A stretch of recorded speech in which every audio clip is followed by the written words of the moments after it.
Sometimes the best decisions in life come from following your gut, even when everyone else thinks you've lost your mind.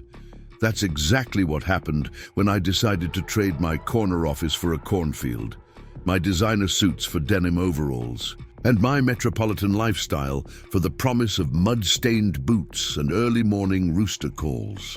But I'm getting ahead of myself. Let me tell you how a corporate lawyer ended up in a showdown with the most determined HOA Karen I've ever encountered, all because she couldn't accept that my farm wasn't part of her precious Oakwood Estates. Hi everyone.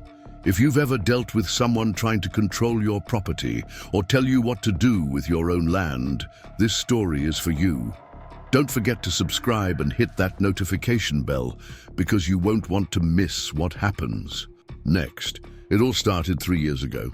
I was Daniel Anderson, corporate attorney, burning the midnight oil in downtown Somerset, juggling million-dollar contracts and living what everyone told me was the dream. My wife Emma would often find me passed out on our luxury apartment's couch, still in my suit, surrounded by case files and empty coffee cups. We had everything society said we should want: the prestigious address, the fancy cars, the country club membership. But something was missing. I grew up on my grandfather's farm in Wisconsin, and those memories never really left me. The smell of fresh-cut hay, the satisfaction of watching seeds turn into crops, the simple pleasure of eating vegetables you grew with your own hands. Emma knew about my farming background. It was one of the first things I told her when we started dating. She'd listened to my stories about helping Grandpa during summer breaks, and I could see in her eyes that she understood why those memories meant so much to me. The breaking point came during a particularly brutal case. I was defending yet another soulless corporation in a merger that would probably put hundreds of people out of work. That night, I came home to find Emma sitting at our kitchen island, a peculiar smile on her face and her laptop open to a real estate listing. "Before you say no," she said, pushing the computer toward me, "just look at it." The property was everything I'd secretly dreamed about, but never dared to pursue. 50 acres of fertile land in Green Valley County, just outside Riverdale. The existing farmhouse needed work, but it had good bones. The land had been fallow for a few years, but was perfect for organic farming. Best of all, it was far enough from the city to feel like real country living, but close enough that Emma could still commute to her job as a high school teacher. "We could do it, Dan," Emma said, her eyes sparkling with excitement. "You've always wanted this. We've saved enough for a down payment, and with your inheritance from Grandpa."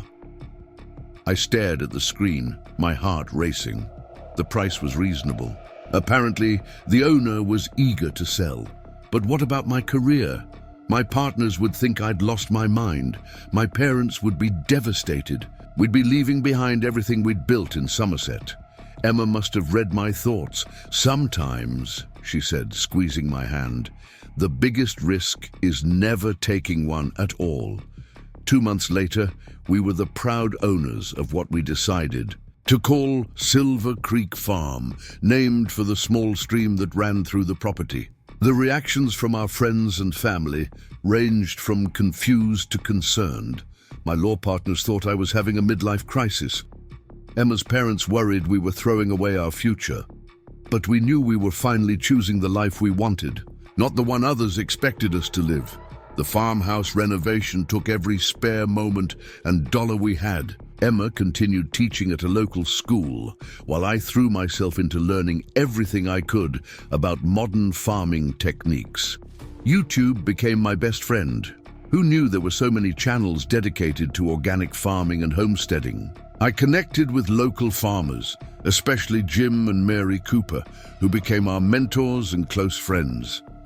Our little slice of heaven bordered the upscale Oakwood Estates subdivision on one side. It was one of those cookie-cutter luxury developments with identical McMansions and perfectly manicured lawns.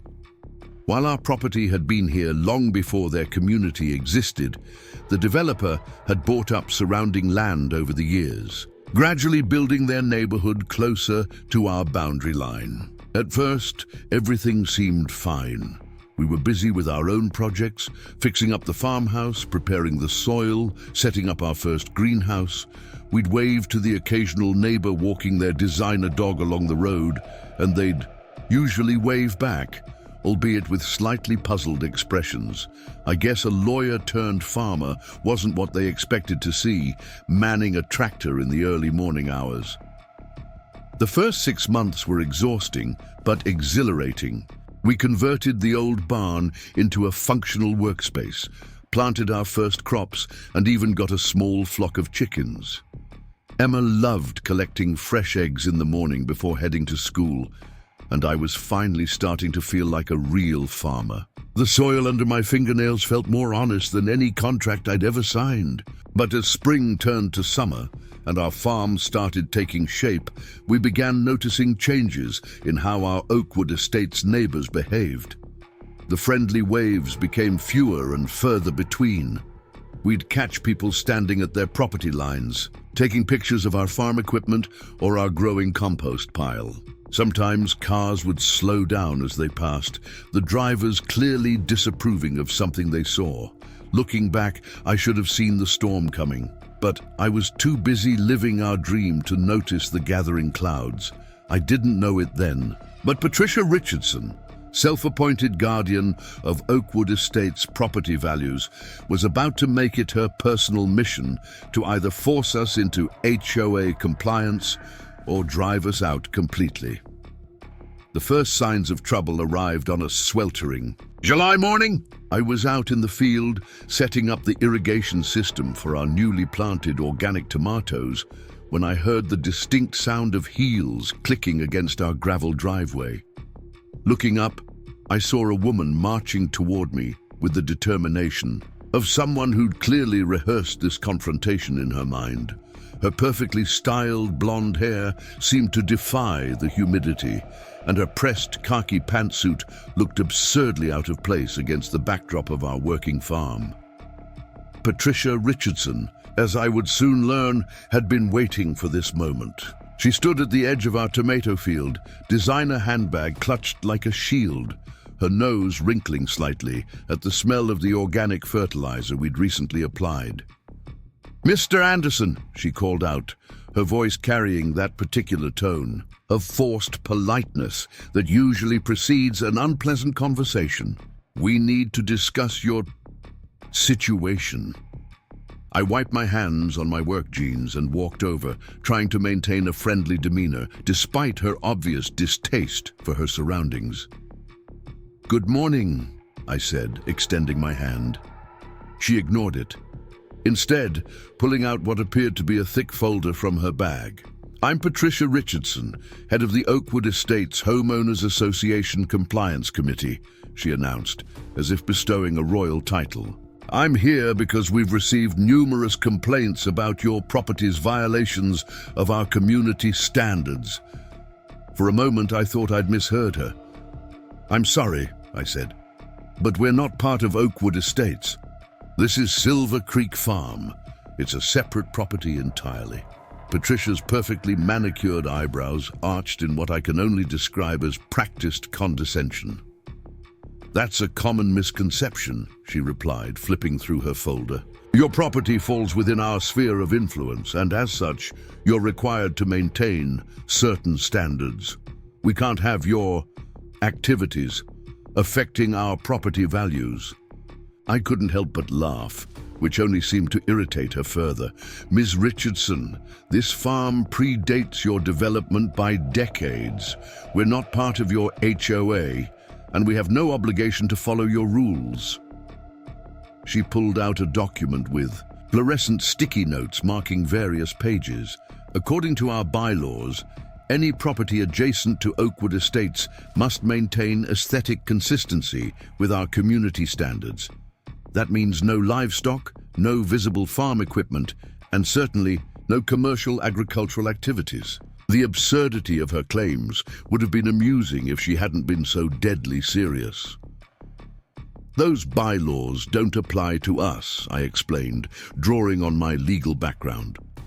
You can't enforce HOA rules on properties that aren't part of your association. That's not how property law works. Patricia's smile tightened. Mr. Anderson, I understand you're new to the area, but we take our community standards very seriously. Your farm is an eyesore that's already impacting property values in our development. The chickens are noisy, the compost pile is unsightly, and that greenhouse certainly wasn't approved by our architectural review board. I took a deep breath, reminding myself that getting angry wouldn't help. Ms. Richardson, I practiced corporate law for 15 years before moving. Here, I know exactly what you can and cannot legally enforce, and you have absolutely no authority over this farm. Her expression shifted from condescending to calculating. You were a lawyer? How interesting. Then you should understand the concept of nuisance laws. Your agricultural activities are creating disturbances for our residents. The smell alone. The smell of organic fertilizer on a working farm that existed long before your development. Good luck with that argument in court. I was starting to lose patience. Preparing and narrating this story took us a lot of time, so if you are enjoying it, subscribe to our channel. It means a lot to us. Now back to the story. Now, if you'll excuse me, I have actual work to do. Patricia clutched her folder tighter, her knuckles whitening. This isn't over, Mr. Anderson. The HOA board will be hearing about this, and we have ways of dealing with problematic neighbors. As she turned to leave, her designer heels sinking slightly into the soft soil of our driveway, I called after her.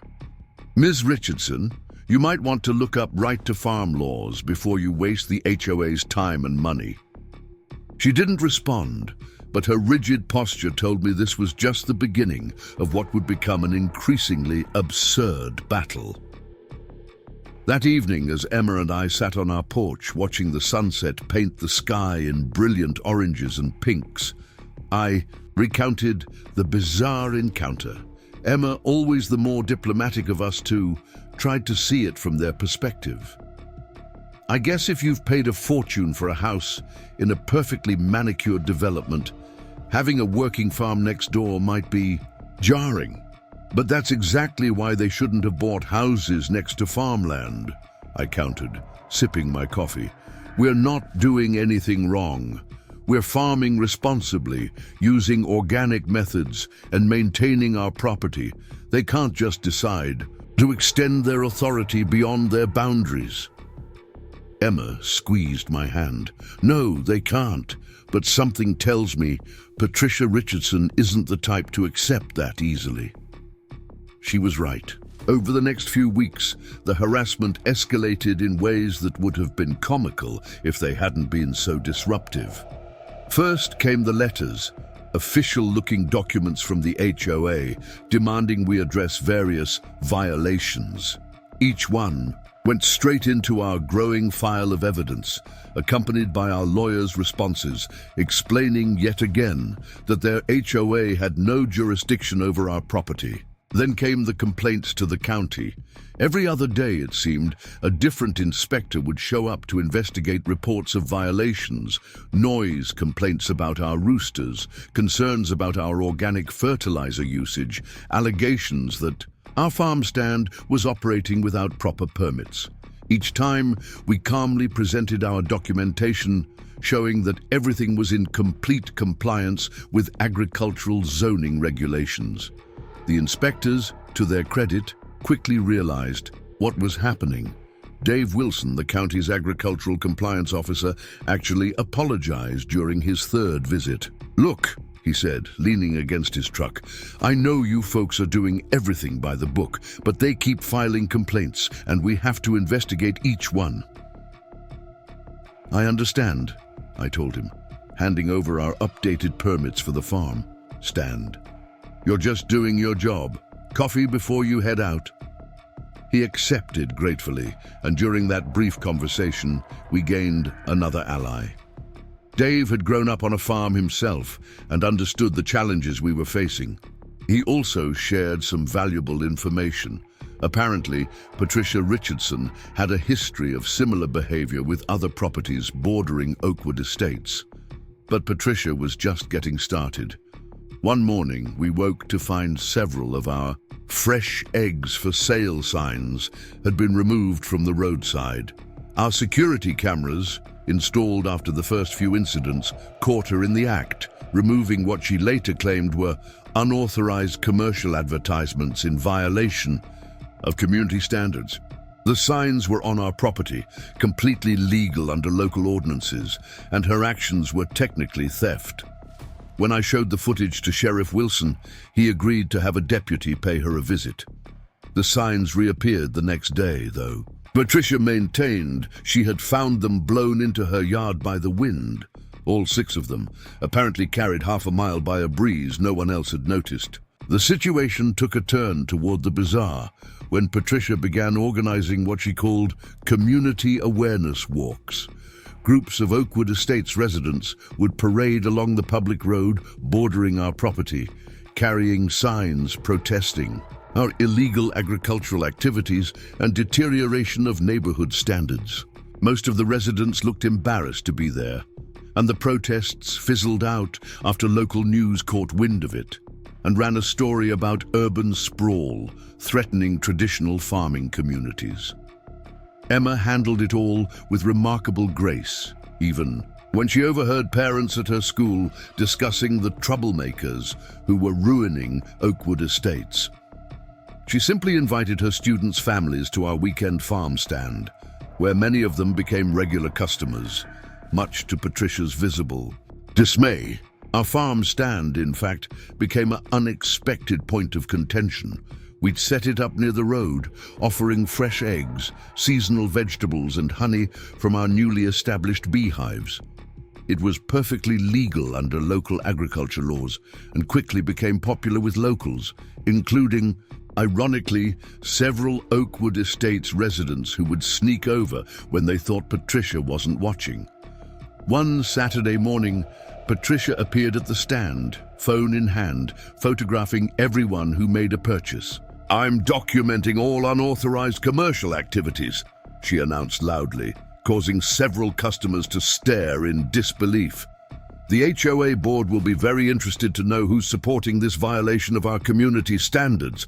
That's when Mary Cooper, one of our mentor farmers who was helping out that day, decided she'd had enough. Mary, a 60-something grandmother who'd been farming in the area for 40 years, stepped out from behind the stand and walked straight up to Patricia.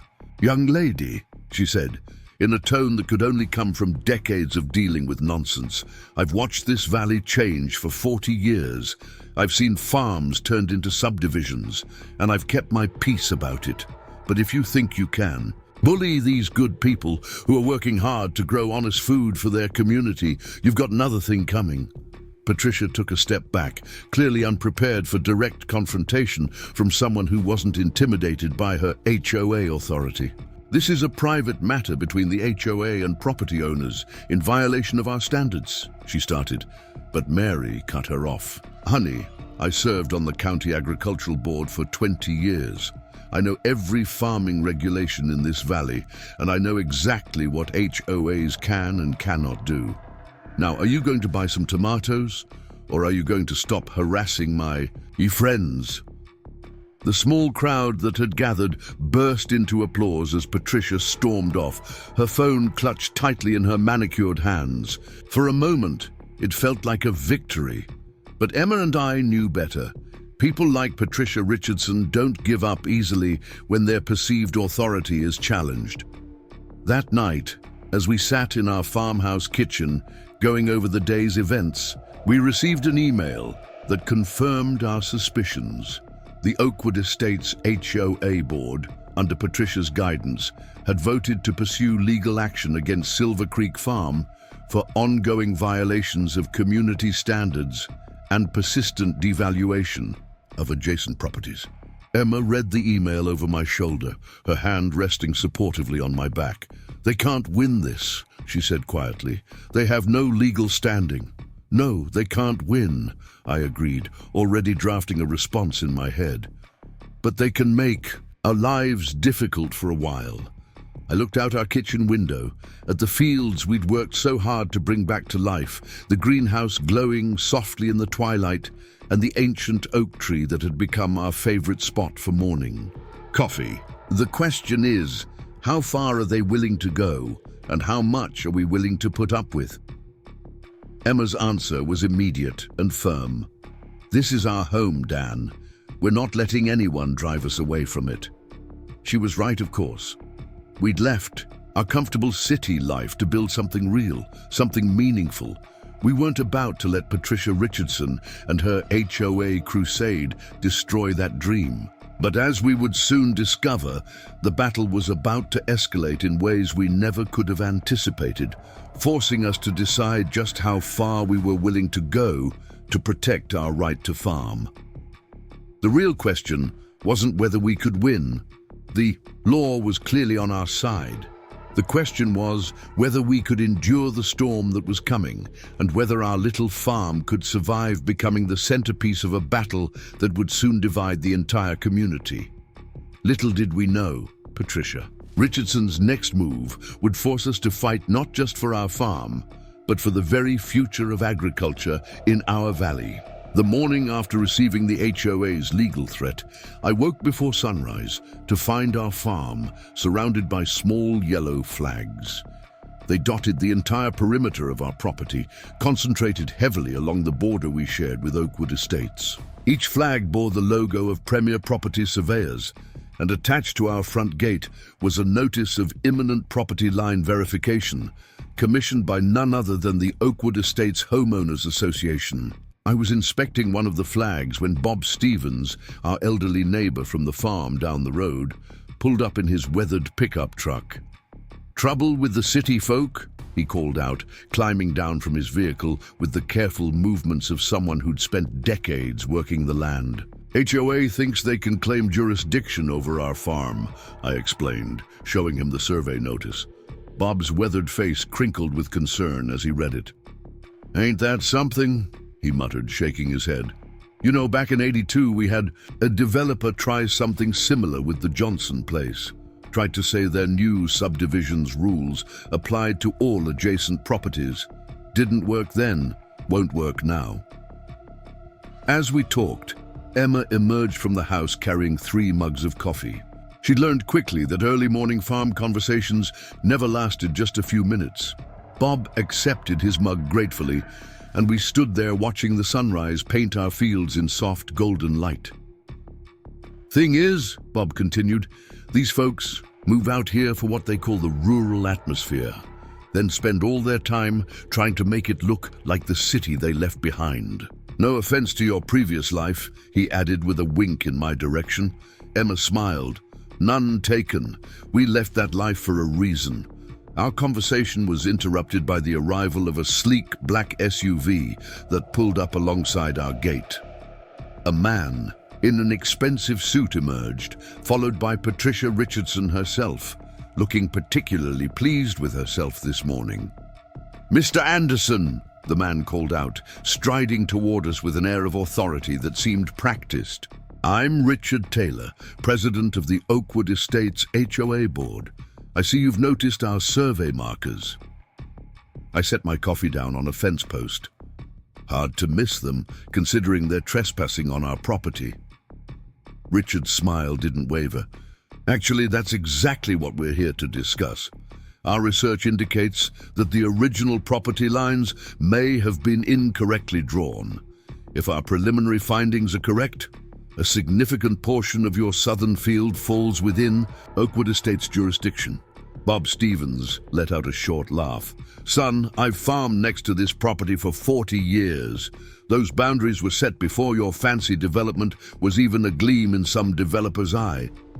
Patricia stepped forward, her designer boots somehow remaining pristine despite the morning dew. "Mr. Stevens, this is a private matter between the HOA and the Andersons. Your input isn't required." The temperature seemed to drop several degrees as Bob straightened up to his full height. "Is that right? Well, seeing as how I'm secretary of the Green Valley Agricultural Association, And this kind of harassment affects all local farmers. I'd say it very much is my business. Richard Taylor's professional demeanor flickered slightly. Harassment? We're simply protecting our community's interests. The presence of active farming operations so close to our development is having a significant negative impact on property values. You mean the farming operations that were here decades before your first foundation was poured? Emma's voice was calm but firm. The ones clearly protected by state right to farm laws. Laws can be challenged, Patricia interjected, pulling out her ever-present folder. We have documentation of numerous complaints about noise, odors, and unsightly conditions, not to mention the constant traffic to your illegal farm stand. I'd had enough. Mr. Taylor, Ms. Richardson, let me make something very clear. Our property lines are properly documented and legally registered. Our farming operations are fully compliant with all applicable regulations, and our farm stand is licensed and permitted under county agricultural guidelines. Furthermore, I continued, warming to the subject, any attempt to claim jurisdiction over our property through manipulated surveys or creative legal interpretations won't just fail, it'll expose your HOA to significant liability for harassment and interference with agricultural operations. Richard's smile had completely vanished now. Are you threatening legal action, Mr. Anderson? No, I'm promising it. You want to waste your HOA's money on frivolous surveys and baseless claims? Go ahead. But understand that we'll defend our rights to farm this land with every legal tool at our disposal. Patricia's face had turned an interesting shade of red. We'll see about that. The board meeting next week will be very interested in hearing about your hostile attitude. As they turned to leave, Bob called after them. You might want to add to your agenda that the County Agricultural Board will be discussing HOA encroachment on farming communities at our next meeting. I'm sure the local press would love to cover both stories. We watched them drive away, their SUV kicking up dust on our gravel driveway. Emma retrieved our coffee mugs, handing them back around. You know this isn't over, right? Bob nodded sagely. Course not, but they picked the wrong farmers to bully. The next few days brought a flurry of activity that had nothing to do with actual farming. Word of the HOA's attempted land grab spread quickly through the local agricultural community. Mark Johnson, whose family had been farming the valley for 3 generations, stopped by with a stack of historical property maps dating back to the 1950s. Mary Cooper arrived with contact information for every agricultural board member in the county, but the real surprise came from within Oakwood Estates itself. Linda Thompson, who lived in one of the houses directly bordering our farm, appeared at our door one evening, looking somewhat nervous. I'm sorry to bother you, she began, but I thought you should know what's really going on. Patricia's been going door to door collecting signatures for a petition. She's telling everyone your farm is threatening their property values, but that's not the whole story. Linda explained that developers had been eyeing the remaining agricultural properties in the area for potential expansion. Patricia's husband, it turned out, worked for the development company that had built Oakwood Estates. Their aggressive campaign against our farm wasn't just about property values. It was about making the area uninhabitable for farmers. Most of us don't support what they're doing, Linda assured us. We bought here because we like the idea of living near farms, having access to fresh produce. Patricia and Richard don't speak for everyone. This information put everything in a new light. It wasn't just about our farm anymore. It was about preserving the agricultural heritage of the entire valley. That evening, as Emma and I sat at our kitchen table with papers spread out around us, we began to formulate a plan. We need to get ahead of this, Emma said, pulling up the county zoning regulations on her laptop. If they're trying to drive farmers out to make way for development, they're probably working on multiple fronts. She was right. A quick search revealed several recent applications for zoning changes in the area, all submitted by subsidiaries of the same development company. They were playing a long game, using the HOA as a weapon to make farming increasingly difficult and costly for local agricultural operations. The next morning, I made 2 calls. The first was to Rachel Martinez, an old law school friend who specialized in agricultural law. The second was to Jim Cooper, asking him to convene an emergency meeting of local farmers. That Saturday, our barn hosted an unlikely gathering. Farmers in worn jeans and work boots sat alongside sympathetic Oakwood Estates residents in designer, casual wear. Rachel Martinez stood at the front, outlining our legal options, while Mary Cooper detailed the potential impact on local food production. "What they're doing isn't just unfair," Rachel explained. "It's potentially illegal, using an HOA to harass agricultural operations protected by right-to-farm laws could be considered a form of tortious interference. Plus, their attempt to retroactively claim jurisdiction over established farms violates multiple state statutes." Linda Thompson raised her hand. "What about the rest of us in Oakwood Estates? Can we do anything to help?" "Actually, yes," Rachel replied. "HOA boards can be voted out if enough residents disagree with their actions, and their use of HOA funds for these surveys and legal actions might not be authorized under your bylaws." The meeting lasted hours, with people breaking into groups to discuss strategy, share information, and organize resistance to the development company's plans. By the end, we had formed the Green Valley Agricultural Protection Alliance, a coalition of farmers and residents committed to preserving the area's agricultural character. But Patricia Richardson wasn't done with us yet. The next morning, we discovered all our roadside produce signs had been painted over with bright orange zoning violation notices. Our security cameras had caught the whole thing. Patricia and 2 other HOA board members working under cover of darkness like some kind of suburban commandos. Instead of retaliating, we took a different approach. Emma suggested we host an open house at the farm, inviting the entire community to see exactly what they were fighting to preserve. We set up educational stations about organic farming, offered hay rides for kids, and demonstrated the importance of local agriculture. The turnout was overwhelming. Families from both the farming community and Oakwood Estates showed up, many meeting their neighbors for the first time. Children squealed with delight at collecting eggs and petting our goats. Parents asked questions about organic methods and sustainable farming. Even some of the HOA board members appeared.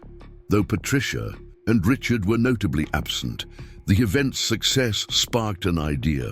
Working with other local farmers, we established a weekly farmers market in the county fairgrounds parking lot. It was fully permitted, professionally organized, and quickly became a community gathering spot. The sight of Oakwood Estates residents cheerfully buying produce from the very farms their HOA was trying to drive out was particularly satisfying. Patricia's response was to double down. She began photographing license plates at the farmers market, presumably to identify HOA members who were collaborating with agricultural elements. She filed complaints about every tractor that drove past Oakwood Estates, claiming agricultural vehicles were damaging their roads. She even tried to argue that our rooster's morning crow violated noise ordinances, apparently forgetting that agricultural areas are exempt from such restrictions. The situation came to a head at the next HOA board meeting, which was held in the Oakwood Estates clubhouse. Thanks to Linda Thompson's organizing efforts, the usually sparsely attended meeting was packed with residents. Emma and I sat in the back, watching as neighbor after neighbor stood up to question the board's actions. Why are we spending HOA funds to harass farmers who were here before us? One resident demanded. My children love visiting the Andersons' farm, another added. It's one of the reasons we chose to live here.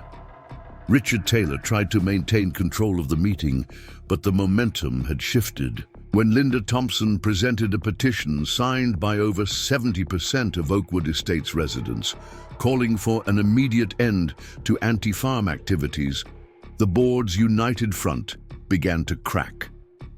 This isn't just about property values, Linda argued. It's about what kind of community we want to be. Do we want to be known as the development that destroyed local farming, or the one that found a way to coexist and thrive alongside it?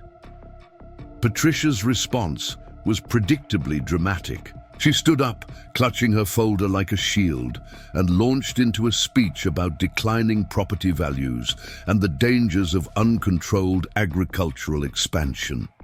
But this time, her audience wasn't buying it. The only property values that have declined, Bob Stevens called out from where he sat near the door, are the ones the developers were hoping to pay for our farms. The meeting ended with a vote of no confidence in the current board's leadership. Richard Taylor resigned on the spot, along with 2 other board members. Patricia stormed out, declaring that the community would regret choosing dirt farmers over civilized development. But the real victory came 2 weeks later, when the County Board of Supervisors voted to establish an agricultural heritage zone, protecting existing farms from developmental encroachment. The new regulations effectively ended any hope of converting the valley's remaining farmland into subdivisions. Linda Thompson was elected as the new HOA president, running on a platform of community cooperation and sustainable development. One of her first actions was to establish a community garden in Oakwood Estates, with mentorship from local farmers. As for Patricia Richardson, she put her house up for sale shortly after the board meeting. The listing described it as a luxury property in an exclusive development, but made no mention of its proximity to working farms.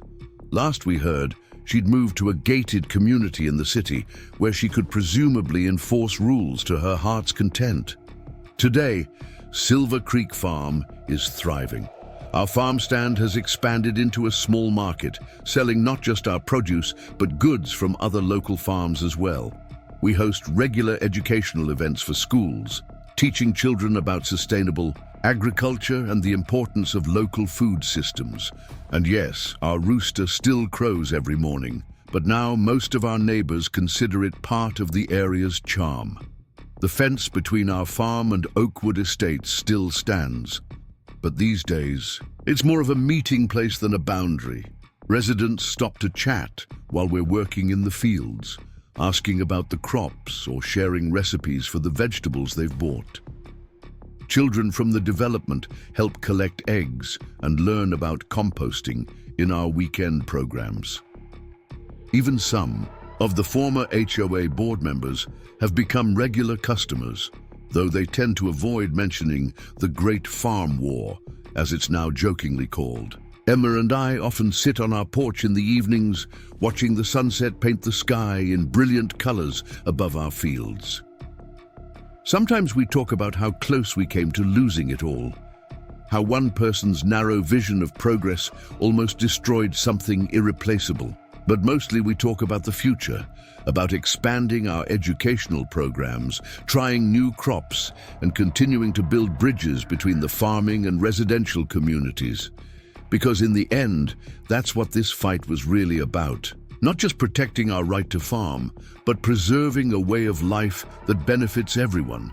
It's about understanding that progress doesn't always mean paving over the past, and that sometimes the best communities are the ones that find ways to embrace both tradition and change. As for that HOA rule book Patricia was so fond of waving around, we keep it in our farm stand now, right next to the fresh eggs and organic tomatoes. It serves as a reminder that sometimes the best way to defeat unreasonable rules is to grow something better in their place. The county fair was always a highlight of the summer in Green Valley, a time when the entire community came together to celebrate local agriculture and showcase the best of rural life. This year, however, the festive atmosphere had turned into a battleground as Patricia Richardson and the Oakwood Estates HOA launched their most calculated attack yet on our farming community. I was setting up our farm's booth at the fair, arranging displays of our organic produce and hanging up photos of our sustainable farming practices, when Mike Thompson rushed over with a stack of papers clutched in his hand. His face was flushed, and he looked like he'd sprinted across the fairgrounds. "Dan, you need to see this," he said, spreading the documents across our display table. They were copies of a proposal submitted to the county zoning board, cleverly disguised as an environmental protection measure. The language was subtle, full of references to modernizing agricultural practices and updating rural standards. But the implications were clear. If passed, it would effectively make traditional farming impossible within 5 miles of any residential development. "They're trying to legislate us out of existence," Mike explained, pointing to the fine print. "Look at these requirements: mandatory enclosed structures for all livestock, restrictions on operating hours for farm equipment, setback requirements that would make half our fields unusable." Emma, who had been arranging our honey display, leaned in to study the documents. Her years of teaching had given her a keen eye for spotting hidden agendas in bureaucratic language. "This isn't just about us anymore," she said quietly. "If this passes, it'll affect every farm in the valley." As if on cue, Patricia Richardson walked past our booth, leading a group of well-dressed individuals who looked distinctly out of place among the agricultural displays. She was giving what appeared to be a guided tour, gesturing dramatically at various farm stands. "And here you can see exactly what we're talking about," she announced loudly enough for everyone to hear. "Unregulated agricultural activities, mere steps from residential areas. The impact on property values is just the beginning of our concerns." One of her companions, a man in an expensive suit who introduced himself as James Whitmore from the State Development Commission, stopped to examine our display. His eyes lingered on the photos of our free-range chickens and organic vegetable fields.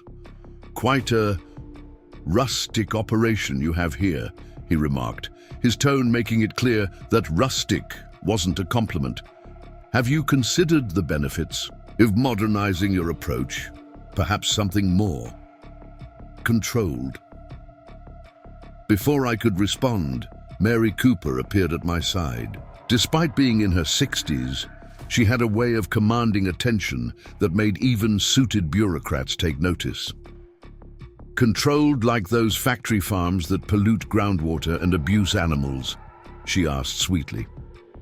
"Or were you thinking more along the lines of those lovely concrete developments that are turning all our farmland into parking lots?" Whitmore's professional smile faltered slightly. "Mrs. Cooper, I presume your reputation precedes you. We're simply suggesting that traditional farming methods might need to evolve to coexist with modern residential communities." "Evolve right out of existence, you mean?" Bob Stevens called from his nearby booth. "We've seen your proposal.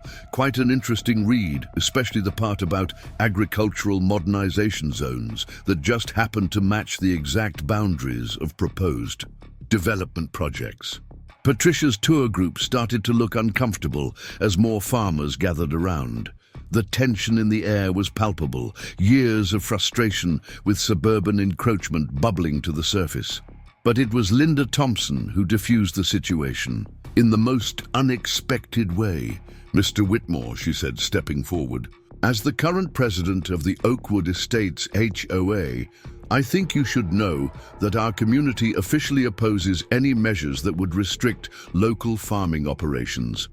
In fact, we've recently passed a resolution supporting the preservation of agricultural heritage in our area." Patricia's face turned an impressive shade of red. "Linda, you have no authority to make such statements. The board hasn't approved." "Actually, we voted on it last week," Linda interrupted smoothly. You might have known that if you'd attended the meeting instead of organizing this tour.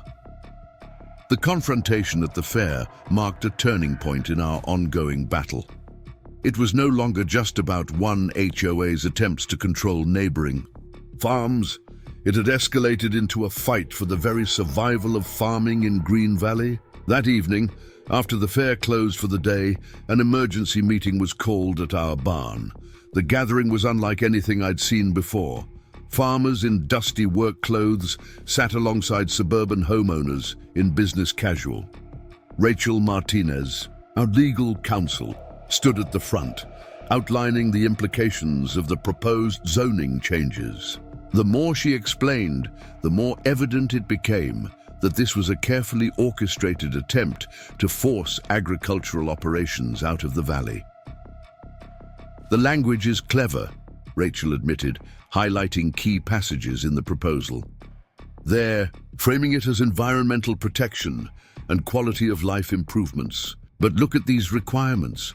Mandatory sound barriers around all farm equipment storage, restrictions on the hours we can harvest, setback requirements that would render most small farms economically unviable.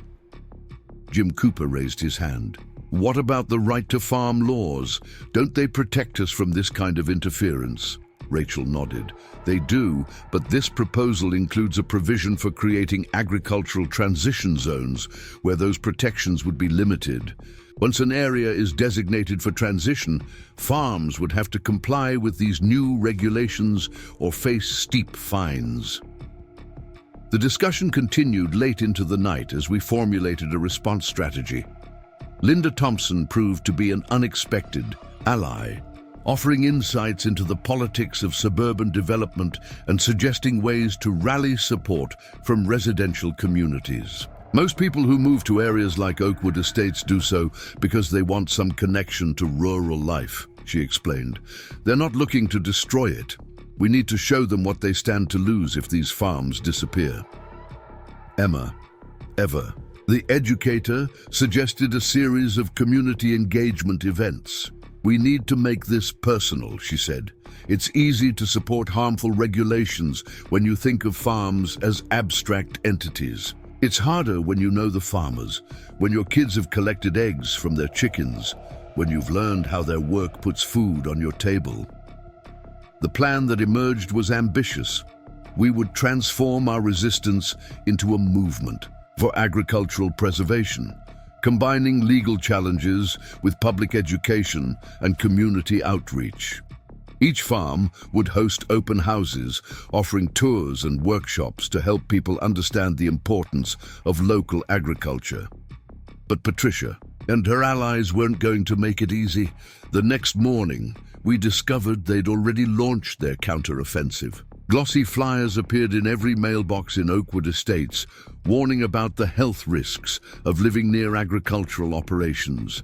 Social media posts began circulating about the devastating impact of farms on suburban property values.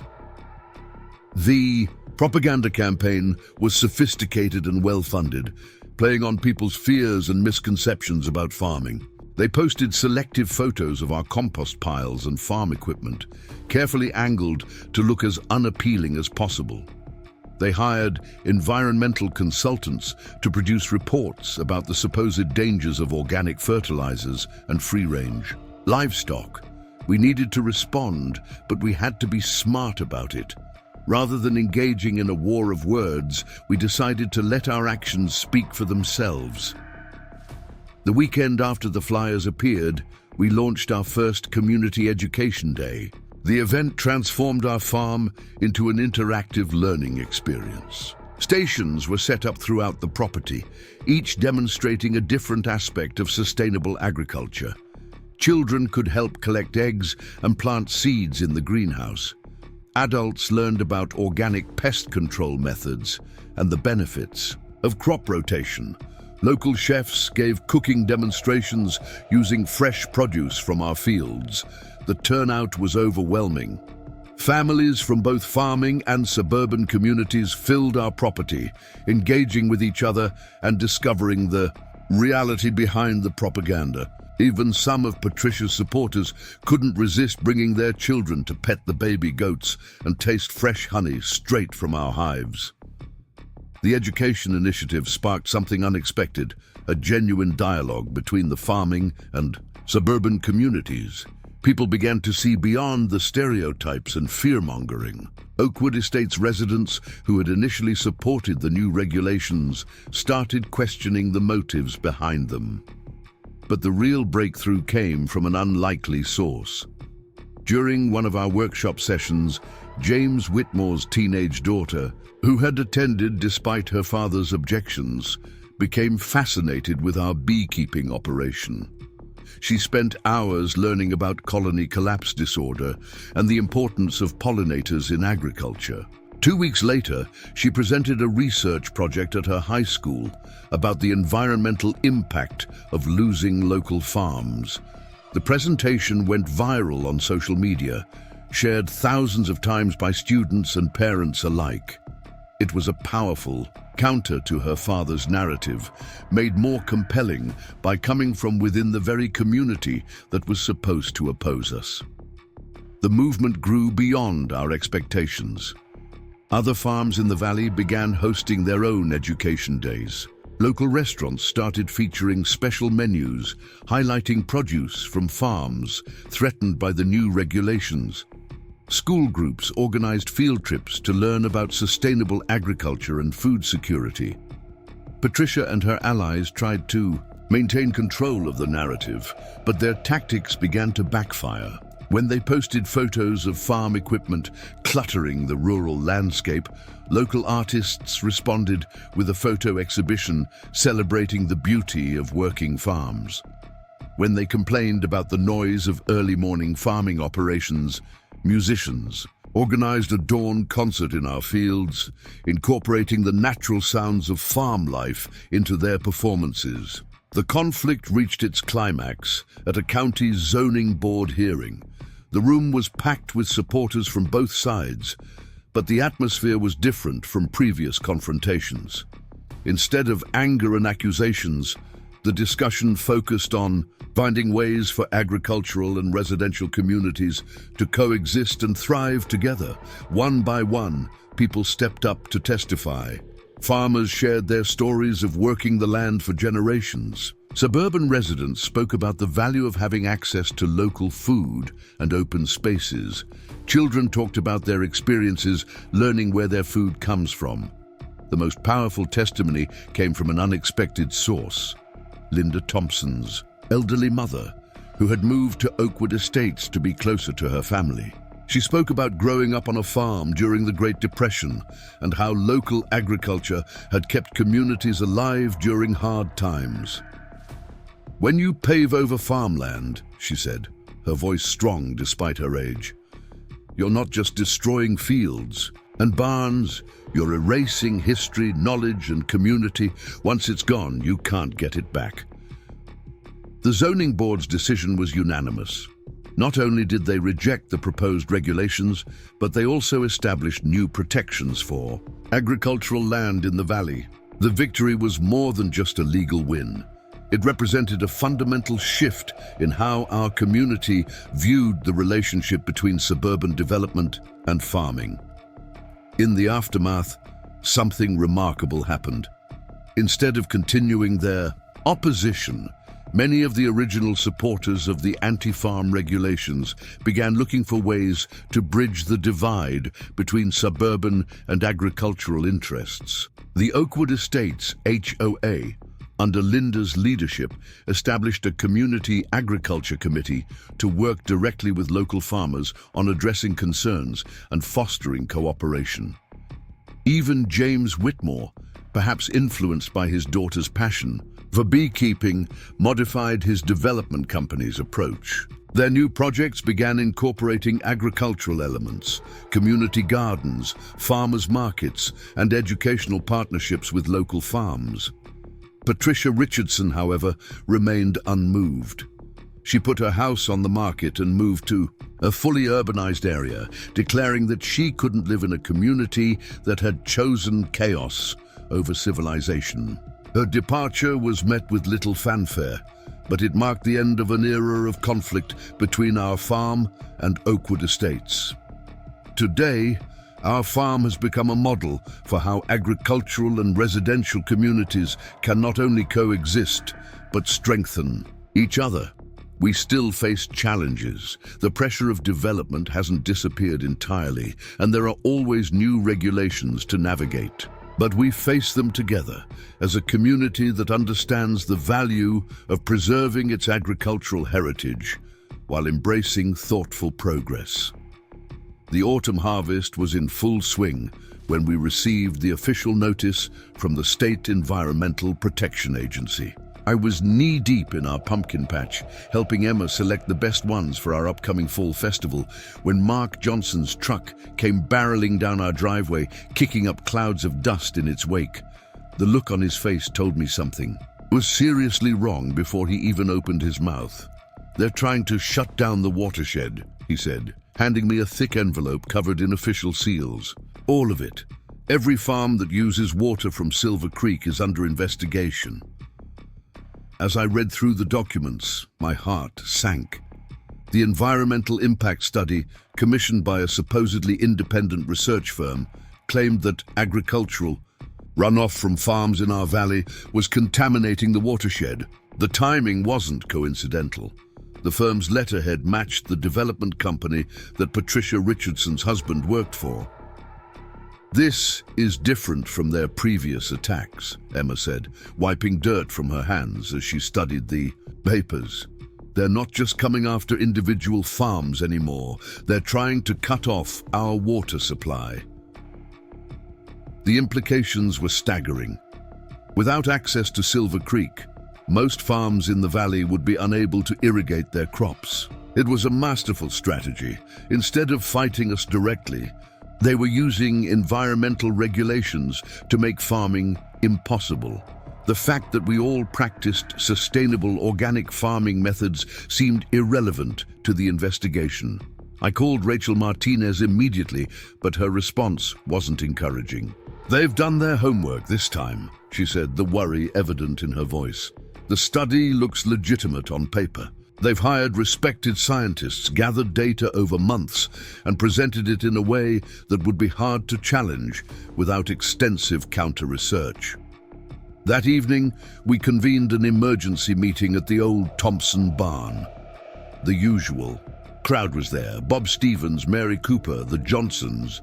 But this time, they were joined by faces we'd never expected to see at a farmers' meeting.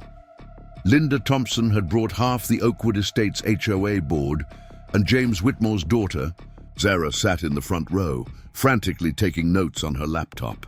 "This isn't just about farming anymore," Linda announced, standing to address the crowd.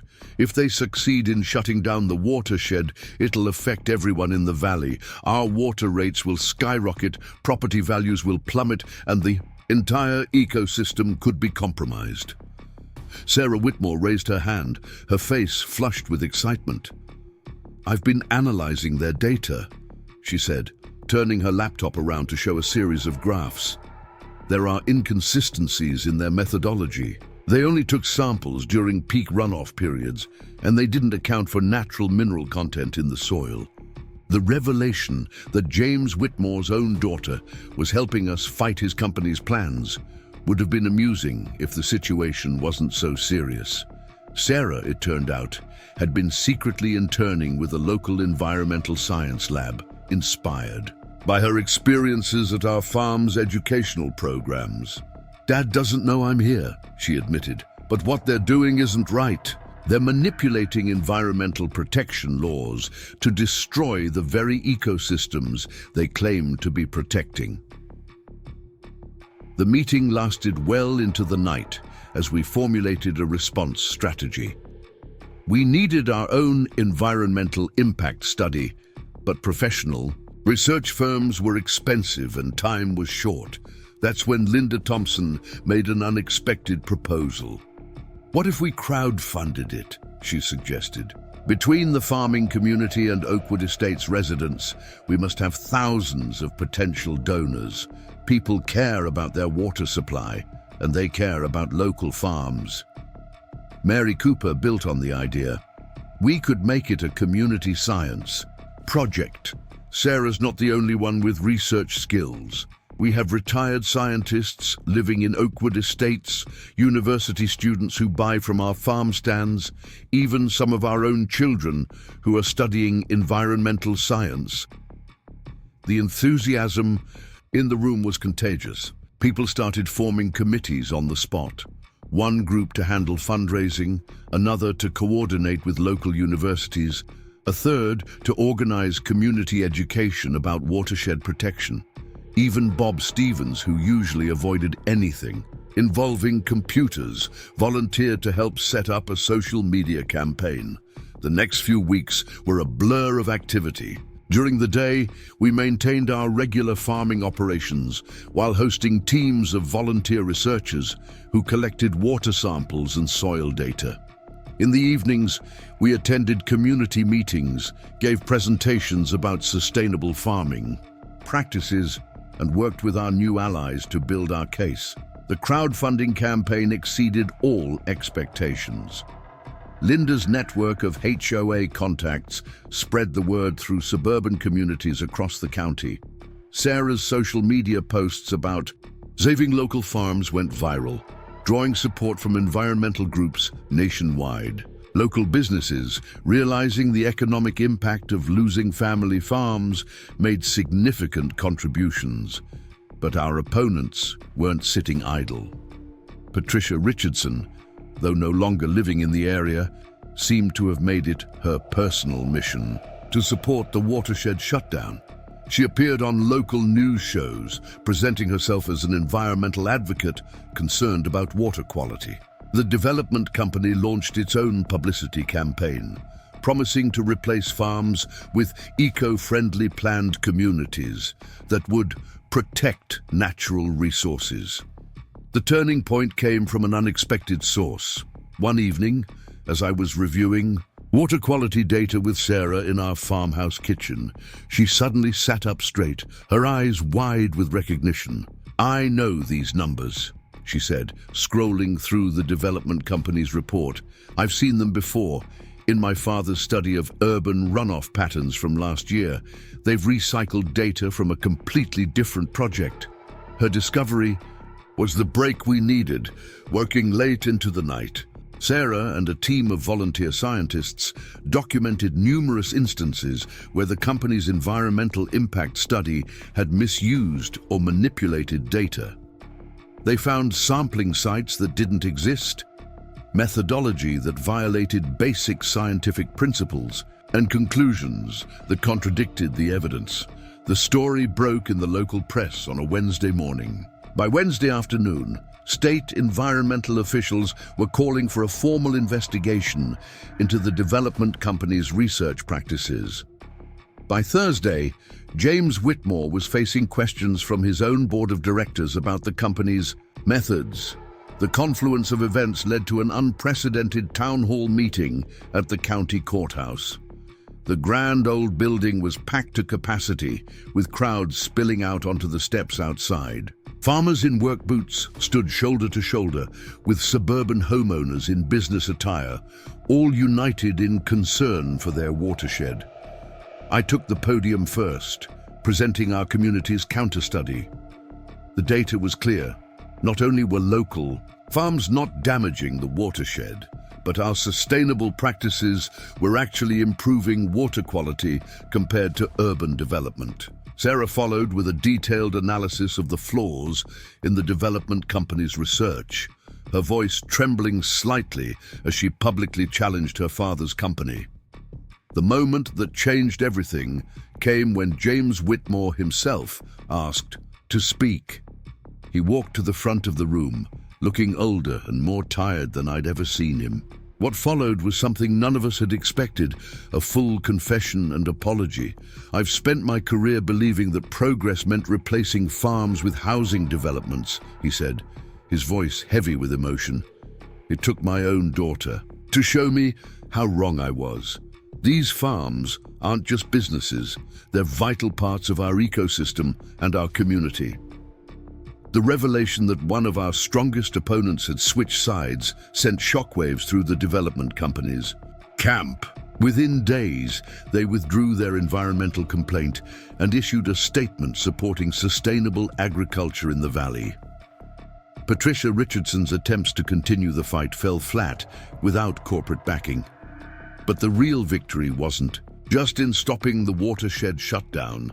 It was in the bridges built between communities that had once seen each other as adversaries. The experience of working together to protect our water supply had created lasting connections between farmers and suburban residents. Linda Thompson's idea for crowdfunding evolved into a permanent community foundation supporting sustainable agriculture. Sarah Whitmore's research led to a partnership between local farms and universities, creating opportunities for students to study sustainable farming practices firsthand. Even James Whitmore, in a surprising career shift, began consulting with development companies on how to integrate agricultural preservation into their planning. The following spring, we hosted a watershed celebration that brought together everyone who had helped save our farms. Children released young trout into Silver Creek as part of a stream restoration project. Suburban gardeners learned about rain catchment systems from experienced farmers. Local chefs prepared feasts using ingredients grown in the valley, while scientists shared their ongoing research into water quality improvement. As I watched the sunset over our fields that evening, Emma slipped her hand into mine. "Remember when we thought leaving corporate life was our biggest challenge?" she asked with a smile. I laughed, watching as Sarah Whitmore led a group of children in testing water samples, her father standing proudly nearby. Who would have thought our biggest allies would come from the very communities we once saw as threats? The battle over Silver Creek watershed had taught us all an important lesson. Environmental protection didn't have to mean choosing between farms and suburbs. It meant finding ways for both to thrive, while preserving the natural resources we all depended on. The future of our valley would be built not on conflict, but on cooperation between all members of our community. That evening, as the celebration wound down, Bob Stevens summed it up perfectly. "You know what's funny?" he said, watching as suburban kids helped farm kids release the last of the trout. Patricia thought she could use environmental laws to destroy our farms. Instead, she ended up creating the strongest environmental movement this valley's ever seen. He was right. The attempt to shut down our water supply had backfired spectacularly, creating instead a model for how agricultural and residential communities could work together to protect natural resources. Our valley had become a case study in sustainable development, attracting visitors from across the country who wanted to learn how we'd done it.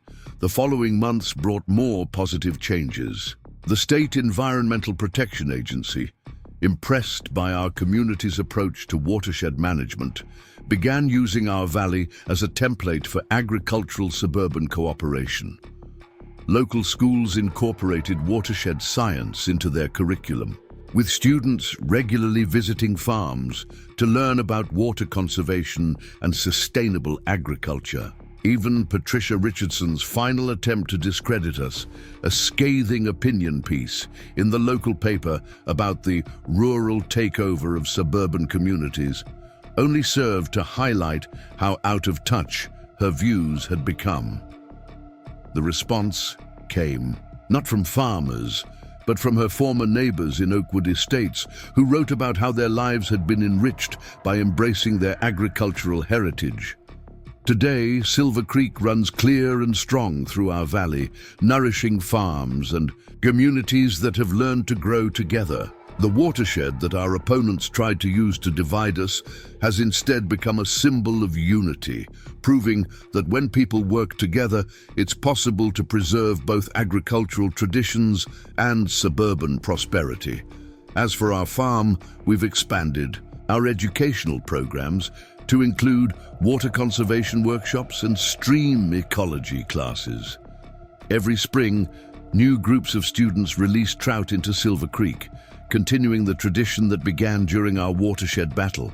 And sometimes, on quiet evenings, you can still find Sarah Whitmore by the creek, testing water samples and teaching the next generation about the importance of protecting our natural resources. The attempt to shut down our watershed had failed, but it had succeeded in creating something far more valuable, a community that understood the true meaning of environmental stewardship. Our victory wasn't just about saving farms or protecting water rights. It was about proving that progress doesn't have to come at the expense of tradition, and that the best solutions often arise when seeming adversaries find common ground. Winter had settled over Green Valley when the newest challenge emerged from an unexpected direction. I was in the greenhouse, tending to our winter crops, when Emma burst in with a letter from the State Historical Preservation Office. Her hands were trembling as she handed me the official-looking document, frost still clinging to her coat from the morning chill. The contents were both surprising and alarming. According to the letter, someone had nominated several properties in our area, including Silver Creek Farm, for historical landmark status. At first glance, it seemed like a positive development. Who wouldn't want their property recognized for its historical significance? But as we read deeper into the requirements and restrictions that came with such designation, the true implications became clear. This would give them control over every modification we make to the property, Emma said, pointing to a particularly concerning paragraph. We'd need approval for any changes to structures, including the barn and storage buildings. We couldn't update our irrigation systems without a review process. I recognized the strategy immediately. Unable to force us out through direct confrontation or environmental regulations, our opponents had found a new angle.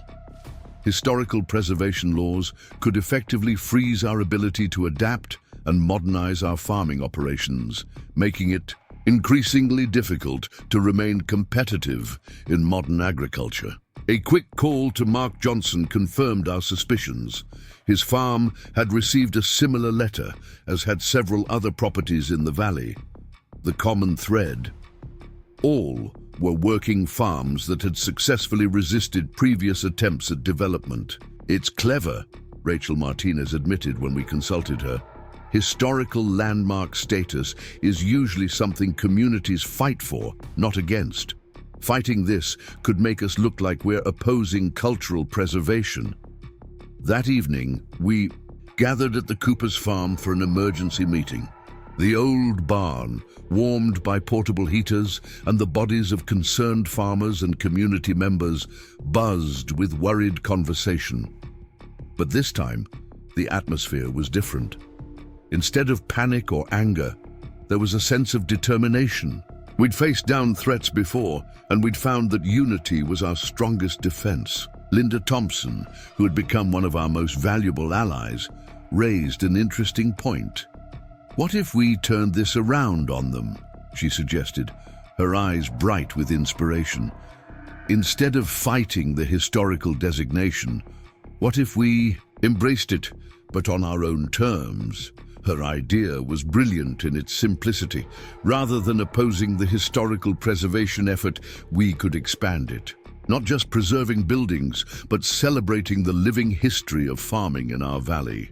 She proposed organizing a heritage farming festival that would showcase both the historical aspects of our farms and how modern sustainable agriculture was carrying that legacy forward. The idea caught fire immediately. Mary Cooper, who had been collecting local farming artifacts for years, offered to organize historical displays. Bob Stevens knew several older farmers who could demonstrate traditional farming techniques. The Oakwood Estates community, through Linda's leadership, volunteered to help with logistics and promotion. Sarah Whitmore, who had become our unofficial social media expert, saw another opportunity. We can create an online campaign connecting our agricultural heritage to modern sustainable farming, she suggested. Show how traditional farming wisdom informs current practices and why it's important to allow farms to evolve while respecting their history. The following weeks were a whirlwind of activity. We divided into teams, each focusing on different aspects of the festival. Emma worked with local teachers to develop educational programs that would bring school groups to the farms. I coordinated with other farmers to organize demonstrations of both historical and modern farming techniques. The most touching contributions came from unexpected sources. Elderly residents of Oakwood Estates started coming forward with family, farming artifacts and photographs, eager to share their own connections to agricultural heritage. Children from the local schools created art projects celebrating farm life, past and present. Patricia Richardson, predictably, attempted to undermine our efforts. She appeared at county meetings, arguing that the festival would create traffic and noise problems. She wrote letters to the Historical Preservation Office, claiming we were trying to circumvent proper preservation procedures, but her protests seemed increasingly out of touch with the community's enthusiasm. The Heritage Farming Festival kicked off on a crisp Saturday morning in early March. The entire valley had come together in ways we never imagined possible. Each participating farm hosted different activities, connected by hay wagon shuttles that ran between properties. At Silver Creek Farm, we set up demonstrations comparing historical and modern sustainable farming techniques. The old barn became a living museum, with Mary Cooper's collection of farming artifacts displayed alongside modern equipment. Bob Stevens and other veteran farmers demonstrated traditional skills like scything and hand plowing, while younger farmers showed how these principles were being adapted with modern, sustainable technologies. In the greenhouse, Emma and her students had created an interactive exhibition showing the evolution of farming practices. Visitors could see how traditional crop rotation methods had developed into modern organic farming systems, and how ancient water conservation techniques influence current irrigation practices. The festival drew unexpected attention. A crew from a national farming magazine arrived to document our approach to preserving agricultural heritage while promoting sustainable innovation. Environmental groups praised our integration of historical wisdom with modern conservation practices. But the most significant moment came during the festival's peak, when James Whitmore, who had become an unlikely ally, took the stage at our community dinner. His speech left many in tears. "I spent years viewing these farms as obstacles to progress," he admitted. "But standing here tonight, I understand that true progress isn't about erasing our heritage. It's about building on it. These farms aren't just preserving buildings and land. They're keeping alive knowledge and traditions that we can't afford to lose." The Historical Preservation Office representatives who attended the festival were visibly moved by the community's engagement with agricultural heritage. Instead of seeing farms as static historical sites to be preserved unchanged, they witnessed a living tradition that needed room to grow and adapt. In the end, we did receive historical designation, but with provisions that protected our ability to maintain working farms. The preservation guidelines were modified to recognize the dynamic nature of agricultural properties, allowing for necessary modernization while preserving significant historical features. The success of the Heritage Farming Festival led to permanent changes in how our community approached agricultural preservation. The Oakwood Estates HOA established an annual Heritage Day, celebrating the area's farming roots. Local schools incorporated agricultural history into their curriculum, teaching students about the connections between traditional farming wisdom and modern sustainable practices. Even Patricia Richardson's final attempt to discredit us backfired spectacularly. Her editorial criticizing the festival as romanticizing outdated practices prompted an outpouring of stories from community members about their own family farming histories. The local paper ended up running a special series on agricultural heritage, Featuring interviews with farmers both old and young, the movement spread beyond our valley. Other farming communities facing similar pressures began organizing their own heritage festivals, using our model of combining historical preservation with modern agricultural innovation. We regularly hosted visitors from across the country who wanted to learn how we'd transformed a potential threat into an opportunity for community celebration. As spring returned to the valley, bringing with it new growth and possibility, we reflected on how far we'd come. The attempt to use historical preservation against us had instead helped us discover a deeper connection between our agricultural past and future. Our farms weren't just pieces of history to be preserved under glass. They were living links in a chain that stretched from our ancestors to generations yet to come. One evening, as the sun set over our fields, I found Emma sitting on our porch, looking through old photographs she'd collected for the festival. "You know what's amazing?" she said, showing me a picture of the farm from the 1940s. "The more things change, the more they stay the same. Different tools, different techniques. But the basic truth remains. This land needs people who understand both its history and its potential." She was right. Our victory wasn't just in preserving our right to farm. It was in showing that agricultural heritage was something that could unite rather than divide communities. The festival had proved that suburban developments and working farms could coexist, each enriching the other's understanding of our shared connection to the land. Today, Silver Creek Farm stands as a testament to both tradition and innovation. The old barn still holds its historical character, but now houses modern equipment alongside vintage tools. Our fields still follow the contours mapped by earlier generations, but now use sustainable methods those farmers could only have dreamed of. Most importantly, our community has found a new appreciation for its agricultural roots. The children who visit our farm don't just learn about modern farming. They understand how today's sustainable practices grow from centuries of accumulated wisdom. Every season brings new challenges, but also new opportunities to honor our heritage while embracing the future. As for the historical preservation attempt that started it all, the thick folder of regulations and restrictions still sits on our shelf, but now it's just one chapter in a much larger story. A story about a community that discovered its strength not in fighting change or clinging to the past, but in finding ways to weave together the best of both worlds. The Heritage Farming Festival has become an annual tradition, growing larger and more meaningful each year. It stands as a reminder that the most effective way to preserve history isn't to freeze it in time, but to keep it alive in the hearts and hands of those who understand its value.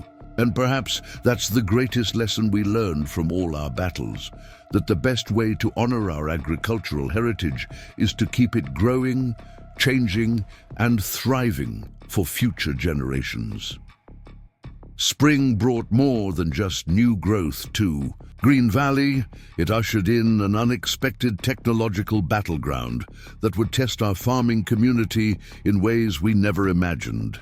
The first sign of trouble came in the form of a sleek drone hovering over our organic tomato fields, its camera clearly focused on our farming operations.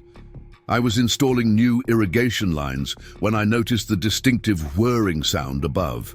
At first, I assumed it was one of the local kids with a new toy, but the drone's professional-grade equipment and precise flight pattern suggested something more deliberate.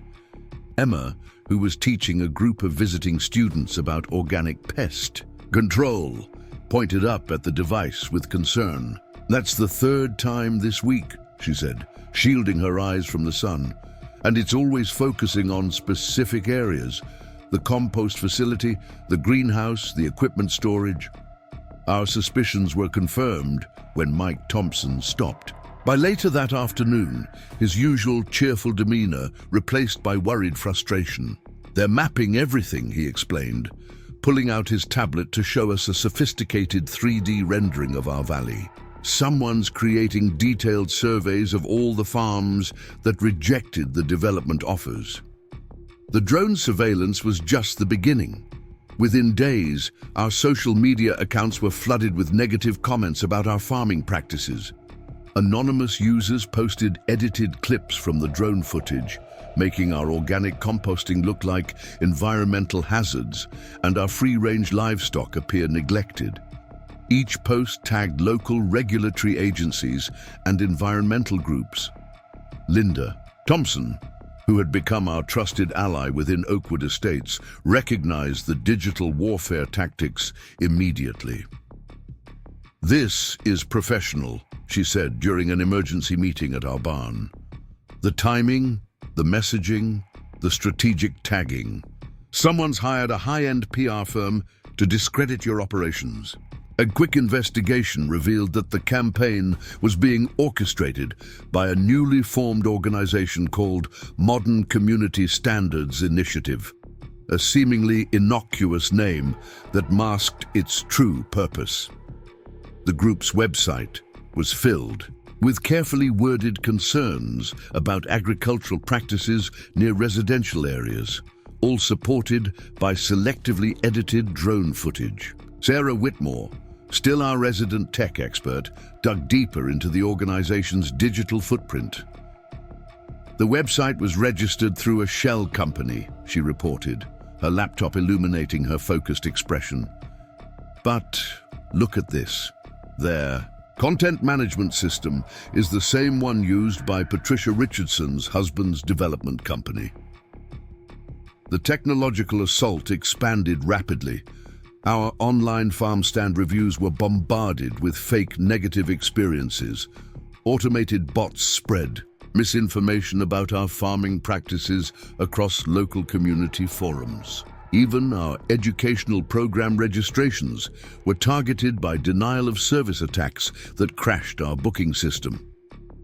"They're trying to force us into the digital age on their terms," Bob Stevens growled during a strategy session. "Make us look like backwards farmers who can't adapt to modern standards."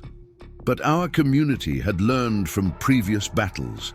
Instead of retreating from the technological onslaught, we decided to embrace it on our own terms. Emma, drawing on her teaching background, suggested we transform the attack into an opportunity for innovation and education. "If they want to use technology to expose our farming practices," she said, her eyes sparkling with determination, "let's show them exactly what modern sustainable agriculture looks like." The response plan came together quickly.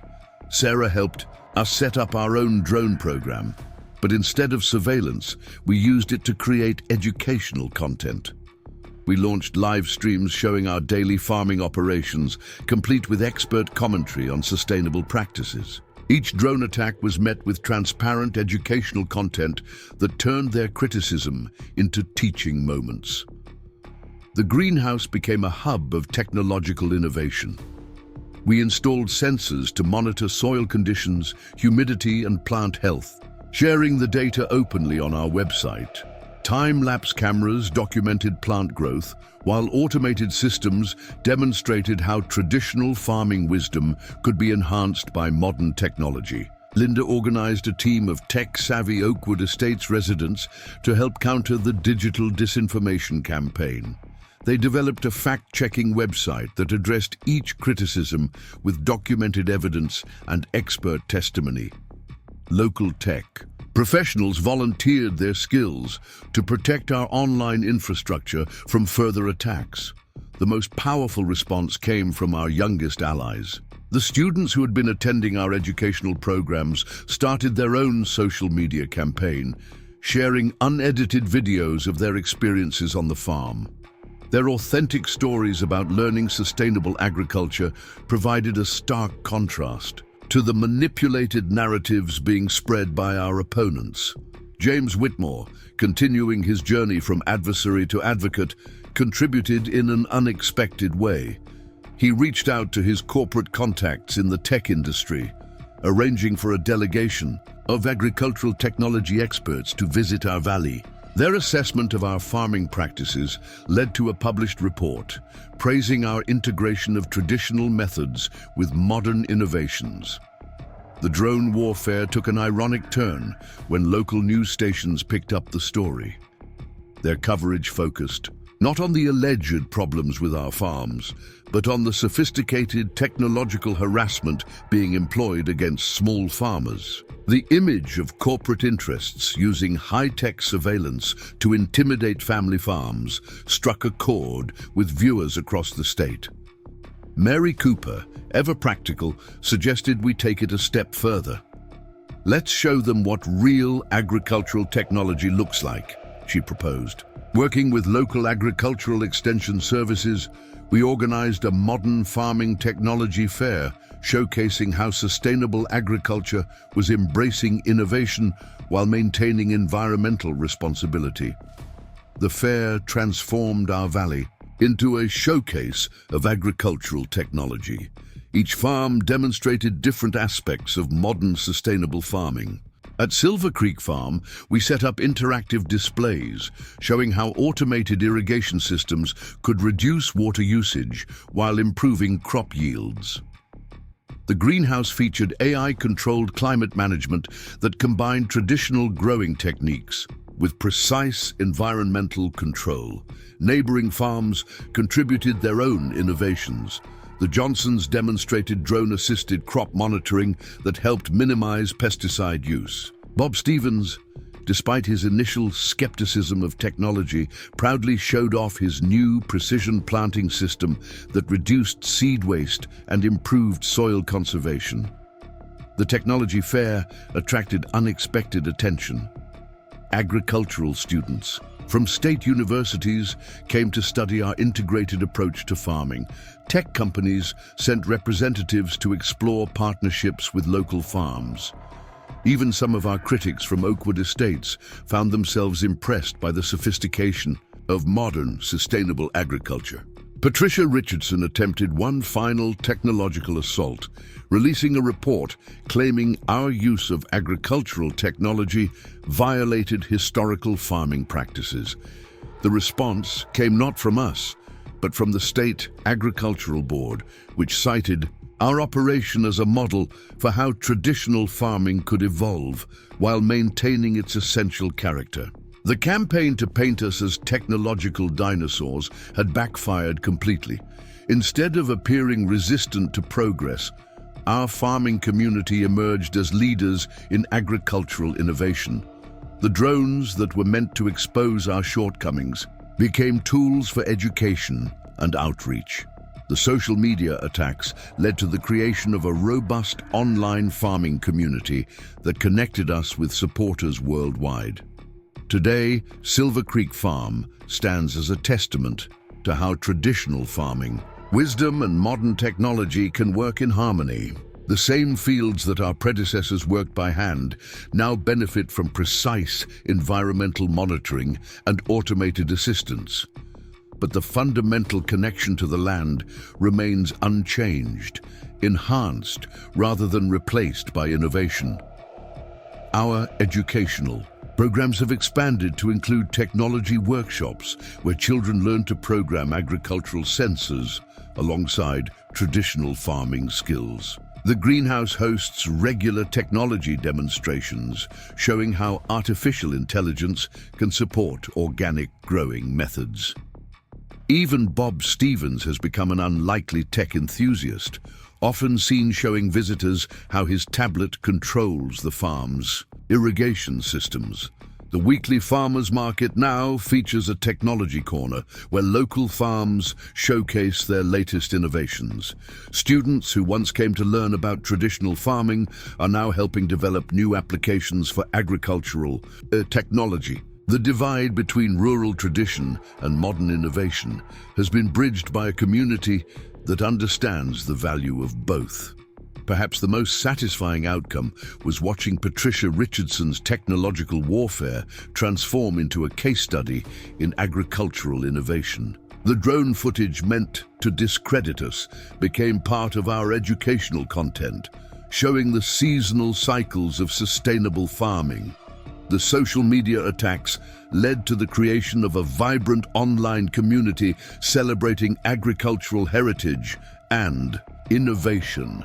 The Modern Community Standards Initiative's website still exists, but it's been overshadowed by our own digital presence, an authentic representation of how modern farming communities can embrace technology while maintaining their connection to the land.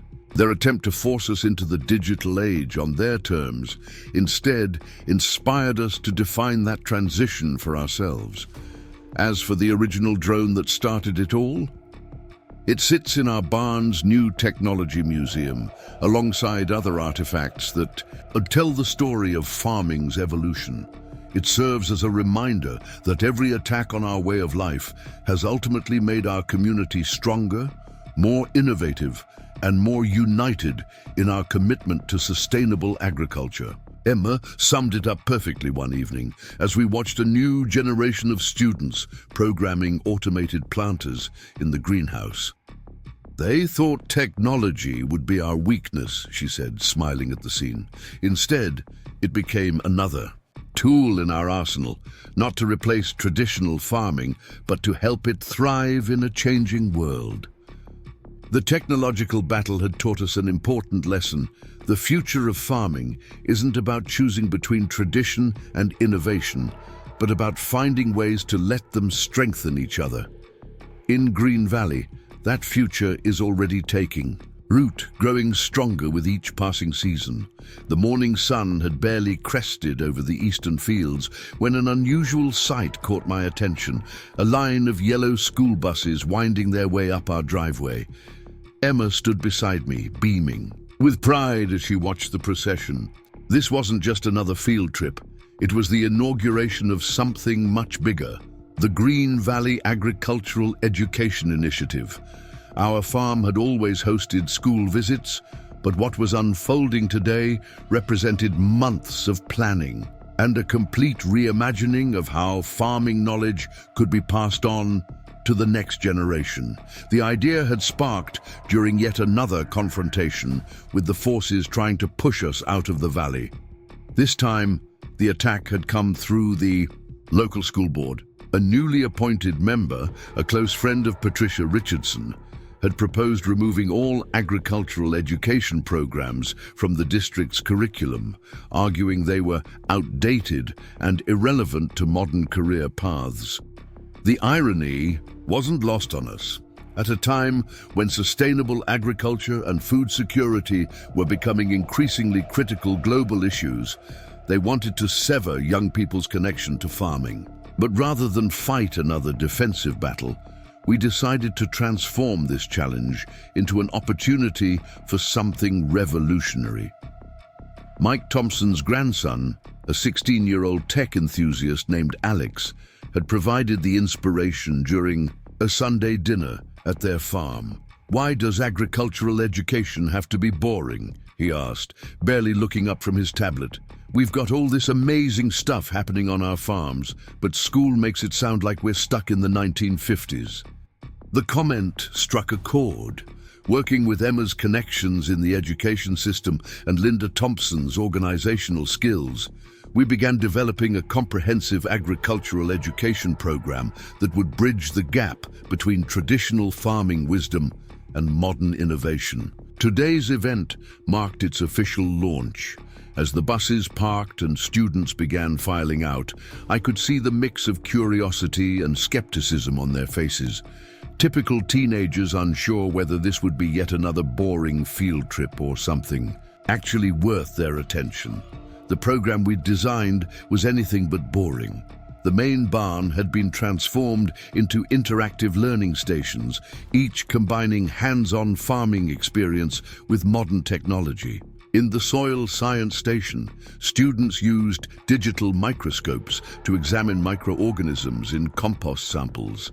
The weather station featured a wall of monitors displaying real-time data from our fields, teaching students how modern farmers use meteorological information to make planting decisions. Sarah Whitmore, who had become our resident tech education specialist, led demonstrations on drone-assisted crop monitoring, showing how artificial intelligence could help identify plant diseases and optimize irrigation. Even Bob Stevens, our most traditional farmer, had embraced the program, teaching students how to combine traditional crop rotation wisdom with modern soil analysis techniques. But the real magic happened in the greenhouse, where Emma had set up what she called the Future Farmers Lab. Here, students could experiment with hydroponic systems, program automated growing environments, and learn how sustainable farming could help address climate change. The enthusiasm was contagious, as teenagers who had arrived looking bored found themselves engrossed in agricultural chemistry and plant genetics. The morning's success made the afternoon's confrontation all the more jarring. Patricia Richardson hadn't given up on her mission to undermine our farming community, and she arrived with a film crew from a local news station. Her latest angle? Claiming our educational program was indoctrinating students with anti-development propaganda. Standing in our driveway, microphone in hand, she launched into a well-rehearsed speech about the dangers of exposing impressionable minds to outdated agricultural ideologies. But her performance was interrupted by an unexpected source, her own granddaughter Jenny, who was among the visiting students. "Grandma, stop!" Jenny called out, stepping forward from the group gathered around the beekeeping demonstration. "This isn't what you're saying at all. They're teaching us about science, technology, and how to grow food sustainably. We're learning things we can actually use." The camera crew, sensing a better story, turned their attention to Jenny as she enthusiastically explained how the program had changed her perspective on farming. She showed them the app she'd helped develop during the technology workshop, which tracked plant growth rates and predicted optimal harvesting times. Other students joined in, eager to share their experiences. A boy who had arrived complaining about missing his video games showed off the robot he'd programmed to monitor soil moisture levels. A girl who had never grown so much as a houseplant proudly displayed the hydroponic lettuce she'd been cultivating. Patricia's attempt to discredit our program had instead provided us with a perfect platform to showcase its success. The news segment that aired that evening wasn't about controversial agricultural education. It was about how innovative farming programs were preparing students for careers in sustainable agriculture, environmental science, and agricultural technology. The response was overwhelming. Schools from neighboring districts began requesting visits. Parents called asking about summer internship opportunities for their teenagers. Even the school board member who had tried to eliminate agricultural education was forced to publicly acknowledge the program's value after her own son wouldn't stop talking about the drone mapping workshop. But success brought its own challenges. As demand for our educational programs grew, we needed to expand our facilities and capabilities. The solution came from an unexpected source.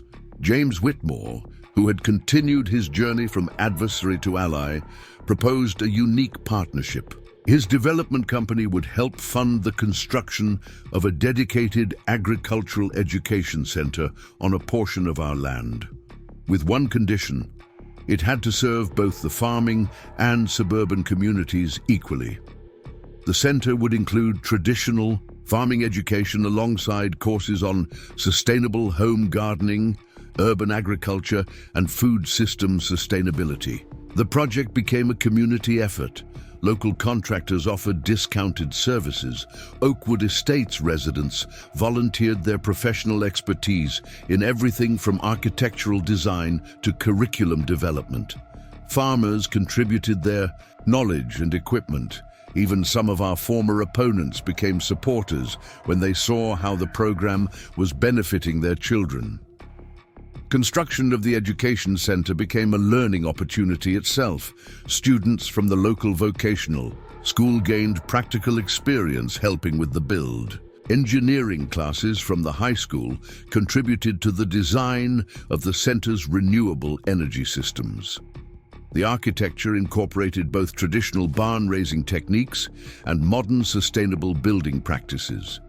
Throughout the process, we maintained our core mission, teaching the next generation about the importance of sustainable agriculture while embracing innovation. The curriculum expanded to include courses on agricultural business management, environmental policy, and food justice.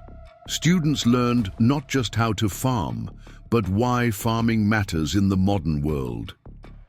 Patricia Richardson made one final attempt to interfere, filing a complaint about zoning violations for educational facilities on agricultural land. The hearing that followed became yet another opportunity to demonstrate the program's value. Students testified about how the agricultural education program had influenced their career choices and understanding of environmental issues. The zoning board's decision was unanimous. Not only would the education center be allowed to continue operating, but they recommended changes to local regulations to encourage similar programs throughout the county. Patricia's complaint had inadvertently helped establish legal precedent protecting agricultural education initiatives. Today, the Green Valley Agricultural Education Center stands as a model for how farming communities can adapt to changing times while preserving essential agricultural knowledge. The original yellow school buses have been joined by visitors from across the country, all eager to learn from our experience. The program's impact extends far beyond our valley. Students who participated in our first classes have gone on to study agricultural science, environmental engineering, and sustainable development at top universities. Some have returned to start their own farming operations, bringing new ideas and technologies to traditional agricultural practices. Jenny Richardson, in a development that must have caused her grandmother considerable consternation, is now studying agricultural technology in college. She still helps out during summer programs, teaching younger students how to use the very technologies her grandmother once claimed would make farming obsolete.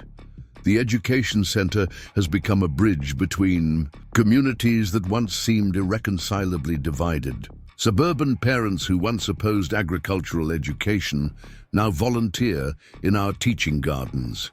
Farmers who were skeptical of modern technology teach alongside tech industry professionals. Students from urban and rural backgrounds work together on projects combining traditional farming wisdom with innovative solutions. Emma often says that education was our most powerful tool in preserving Green Valley's agricultural heritage. By teaching young people not just how to farm, but how farming connects to modern challenges like climate change, food security, and technological innovation, we've ensured that agricultural knowledge will continue to evolve and adapt. The sight of students working in our fields, tablets in hand, as they learn about soil science or crop management, has become a daily reminder of how far we've come. They represent a new generation of farmers who understand both the traditional wisdom of working the land and the modern tools that can help agriculture thrive in a changing world. As for Patricia Richardson's attempts to discredit agricultural education, they've become case studies in our curriculum, examples of how farming communities can transform opposition into opportunity, using education to bridge divides and build understanding between rural and suburban communities. The Education Center's success has sparked similar initiatives across the country, creating a network of programs sharing knowledge and resources. Our students participate in virtual exchanges with young farmers worldwide, learning about different agricultural traditions while sharing their own experiences with sustainable farming practices. Looking out over the Education Center's teaching fields, where solar panels power automated irrigation systems while students learn traditional composting techniques, it's clear that the future of farming education isn't about choosing between old and new. It's about weaving them together into something stronger and more resilient than either could be alone. An early autumn mist hung over the valley as I loaded the last crate of fresh produce into our delivery van. The weekly farmers market had been a cornerstone of Green Valley life for generations, but this morning felt different. News had spread through the farming community about a proposed Commercial District Modernization Act that threatened to fundamentally change how local farmers could sell their products. The familiar drive to the market square took on new significance as I noticed the recently installed signs announcing future development plans. The historic marketplace, with its weathered wooden stalls and gravel pathways, was slated for transformation into what developers called a modern urban shopping experience.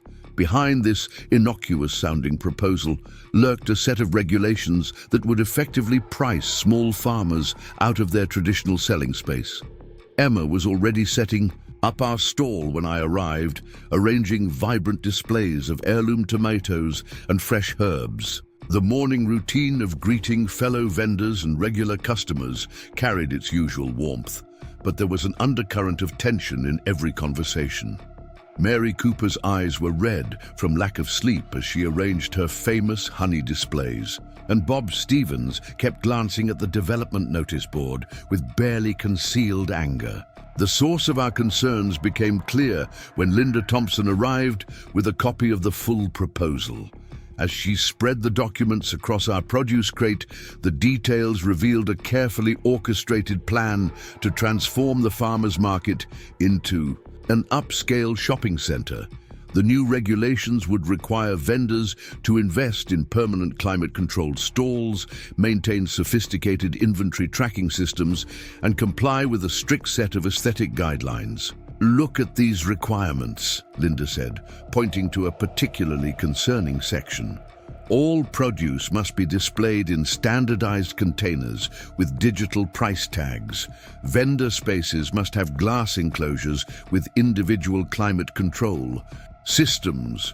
The estimated cost for these upgrades would be more than most small farms make in a year." The familiar click of designer heels on gravel announced Patricia Richardson's arrival.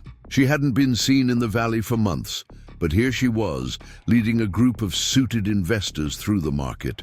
Her voice carried across the morning air as she gestured at our stalls with barely concealed disdain. "As you can see, gentlemen, the current setup is woefully outdated. Our modernization plan will transform this space into a premium shopping destination. Think boutique eateries, artisanal food halls, and high-end retail, all while maintaining a quaint agricultural theme." The way she emphasized those last words made it clear that actual agriculture had no place in her vision. The investors nodded appreciatively, making notes on their tablets as Patricia outlined how the improved market would attract a more desirable demographic. What Patricia and her investors hadn't counted on was the market's deep connection to the community. As word spread about the modernization plan, regular customers began rallying to support their favorite vendors. Sarah Whitmore, who had become our unofficial social media coordinator, started documenting the market's importance to local food security and community life. The movement gained unexpected momentum when Jenny Richardson, Patricia's granddaughter, posted a passionate video about growing up visiting the farmers market. Her story about learning to choose fresh produce from Mary Cooper and hearing Bob Stevens's farming stories resonated with thousands of viewers. The contrast between her authentic experiences and her grandmother's sanitized vision of progress sparked intense online discussions about the value of traditional market spaces. Local chefs joined the resistance, organizing a series of pop-up events showcasing dishes made entirely from market-sourced ingredients. The events drew food enthusiasts from across the state, highlighting the crucial relationship between local farms and the region's culinary culture.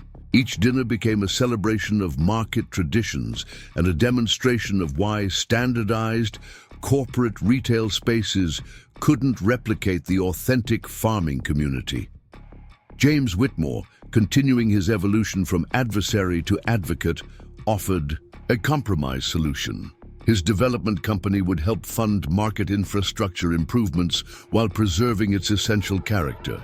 Solar panels could provide power for basic refrigeration needs, and modest upgrades to stall structures could improve weather protection without creating sterile retail boxes. The debate came to a head at a town hall meeting that packed the local community center.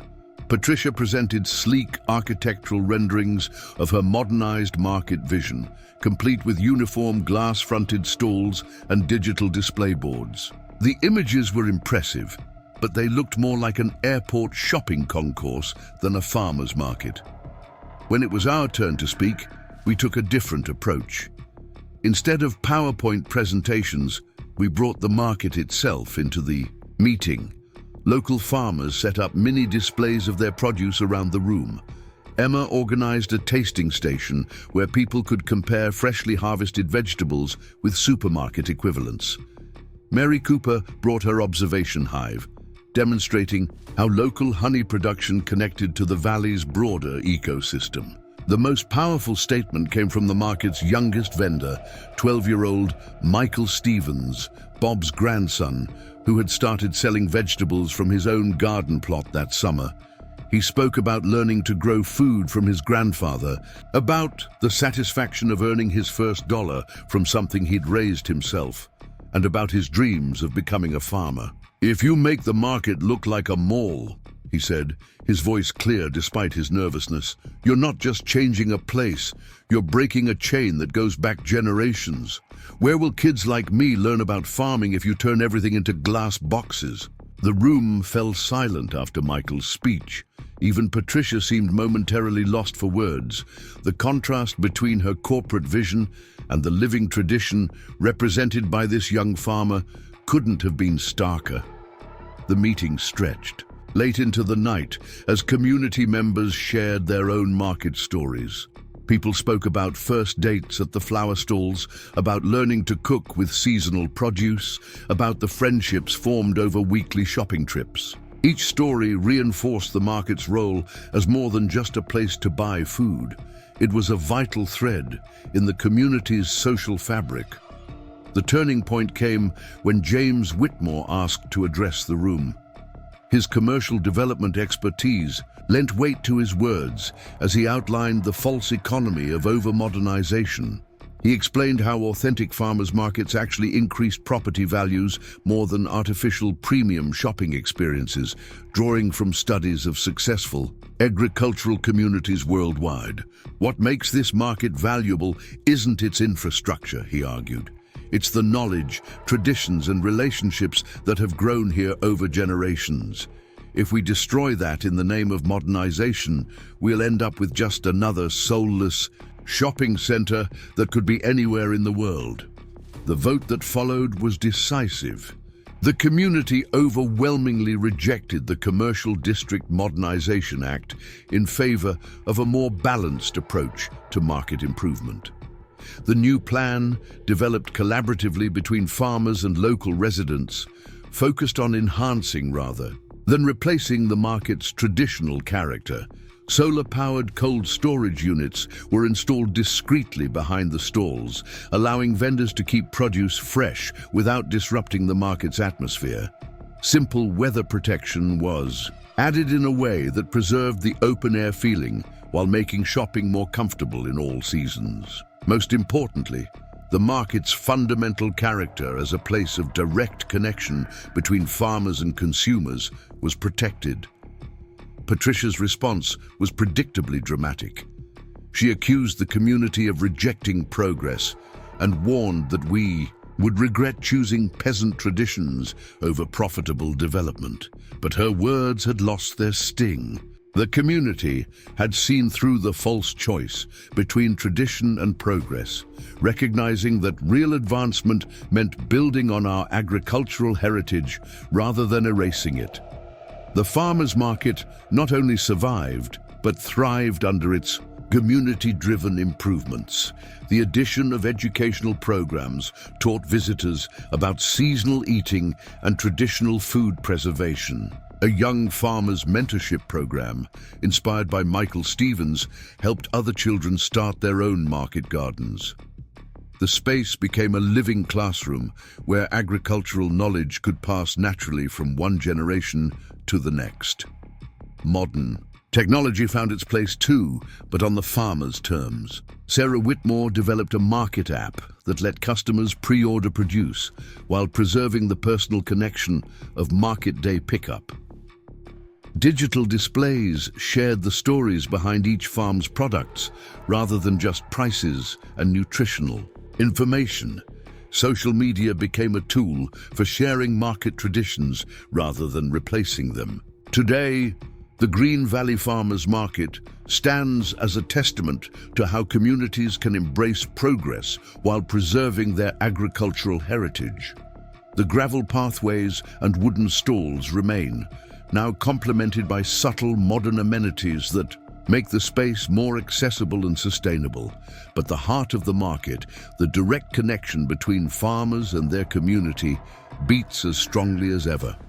Patricia Richardson's glass-fronted retail vision was never realized, but something more valuable emerged instead. The market became a model for other communities facing similar pressures, showing how traditional agricultural spaces could adapt to changing times without losing their essential character.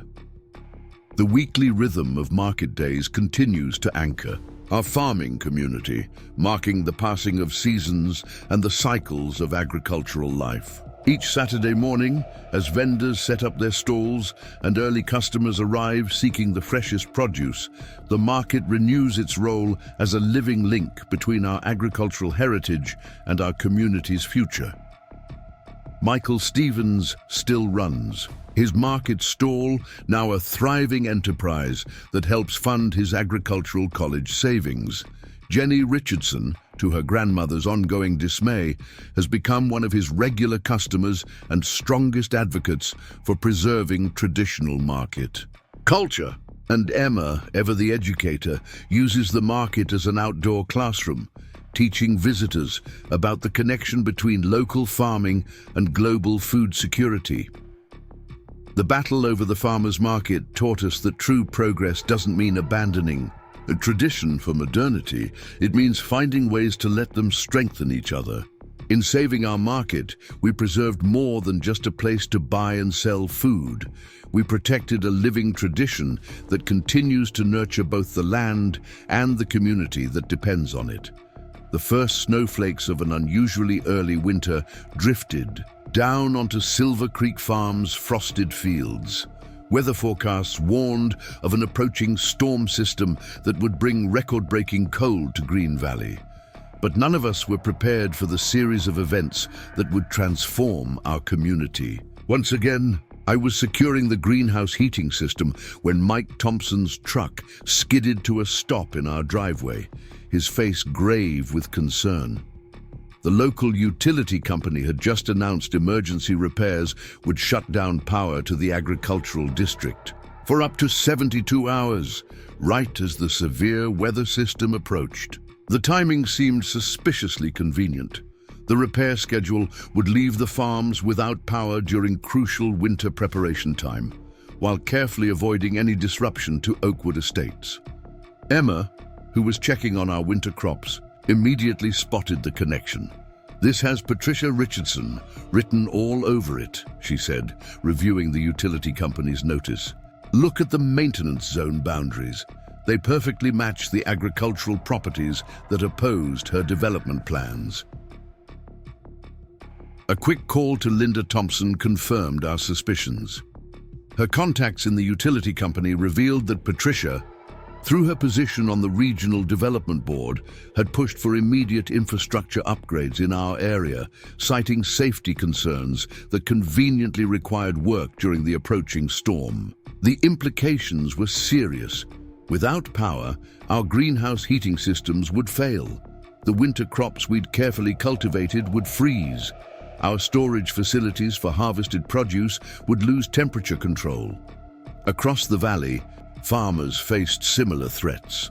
Livestock barns without heat, irrigation systems unable to prevent freezing damage, and critical equipment left inoperable during essential winter preparations.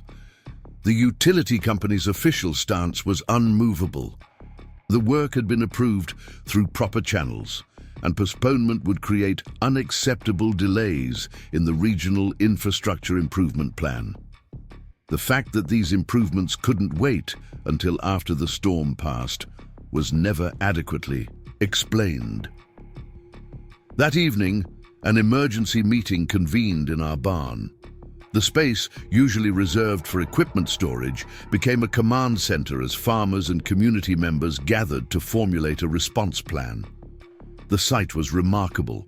Weather-worn farmers in heavy work coats sitting alongside suburban professionals who had rushed over after hearing about the crisis. James Whitmore, who had continued his journey from adversary to ally, arrived with engineers from his development company. They brought technical expertise and equipment that could help farms weather the outage. Sarah Whitmore worked with local tech enthusiasts to coordinate a communication network using battery-powered radio equipment. Bob Stevens, drawing on decades of farming experience, shared knowledge about old-school methods for protecting crops and livestock without electrical systems. Before all this modern technology, he said, gesturing at our greenhouse controls, farmers had to be creative about keeping things alive through winter storms. The response plan that emerged showcased our community's resourcefulness. Oakwood Estates residents offered their generators and spare heating equipment. Local mechanics volunteered to modify farm equipment for manual operation. The high school's engineering club, led by Jenny Richardson, designed simple wind-up temperature monitoring devices for the greenhouses. Mary Cooper's honey processing facility became a temporary storage hub for temperature-sensitive products from various farms. The space, usually filled with humming equipment and the sweet scent of honey, transformed into a community cold storage facility powered by a network of shared generators. As the storm approached, our valley witnessed an unprecedented mobilization of community support. People who had never set foot on a farm found themselves helping to install emergency heating systems and laying insulation. Suburban garage workshops became repair centers for farm equipment. Children from Oakwood Estates worked alongside farm kids, packing straw around vulnerable plants and helping to secure greenhouse covers. The first night of the power outage coincided with the storm's arrival. Heavy snow blanketed the valley as temperatures plummeted to record lows. In our greenhouse, volunteers worked in shifts, manually adjusting ventilation and monitoring temperatures by flashlight. The scene was repeated across other farms, people from all walks of life coming together to preserve our agricultural heritage. Linda Thompson organized a support network from Oakwood Estates, coordinating hot meal deliveries to the volunteers and ensuring everyone had proper cold weather gear. The community center became a warming station where people could rest between shifts. Even some former critics of local agriculture found themselves drawn into the effort, discovering firsthand the challenges of maintaining a working farm. Patricia Richardson attempted to maintain her narrative about necessary infrastructure improvements, but her argument lost all credibility when Jenny exposed the truth. Using her tech skills, she uncovered emails showing how her grandmother had manipulated the maintenance schedule to create maximum disruption for the farming community. The revelation sparked outrage beyond our valley. Local media picked up the story, highlighting how suburban development interests were attempting to undermine food security in the region. Environmental groups pointed out the ecological impact of forcing farms to rely on emergency generators during a critical growing period. The utility company, faced with mounting public pressure and evidence of manipulation, scrambled to revise their maintenance schedule. But the damage to their reputation was done. The incident sparked a broader discussion about infrastructure priorities and the vulnerability of agricultural communities to corporate interests. As the storm intensified, our community's response evolved into something more than just emergency management. The crisis had revealed both our vulnerability and our strength. Farmers who had long operated independently found new value in cooperation. Suburban residents discovered their stake in preserving local agriculture.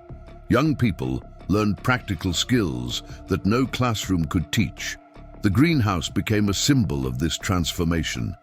Teams of volunteers, rotating through day and night shifts, maintained critical temperatures using a combination of modern technology and traditional farming wisdom.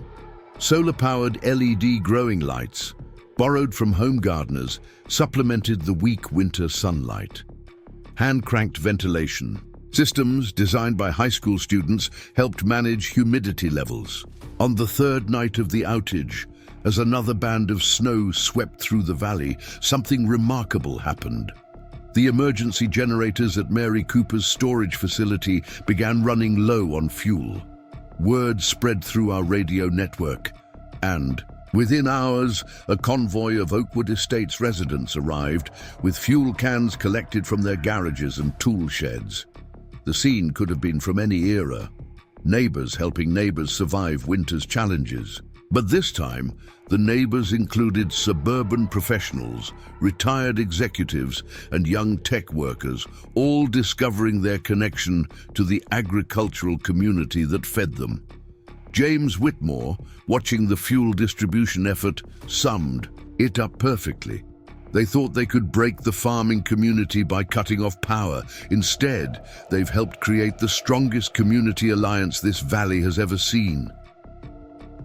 As dawn broke on the fourth day, power was restored ahead of schedule.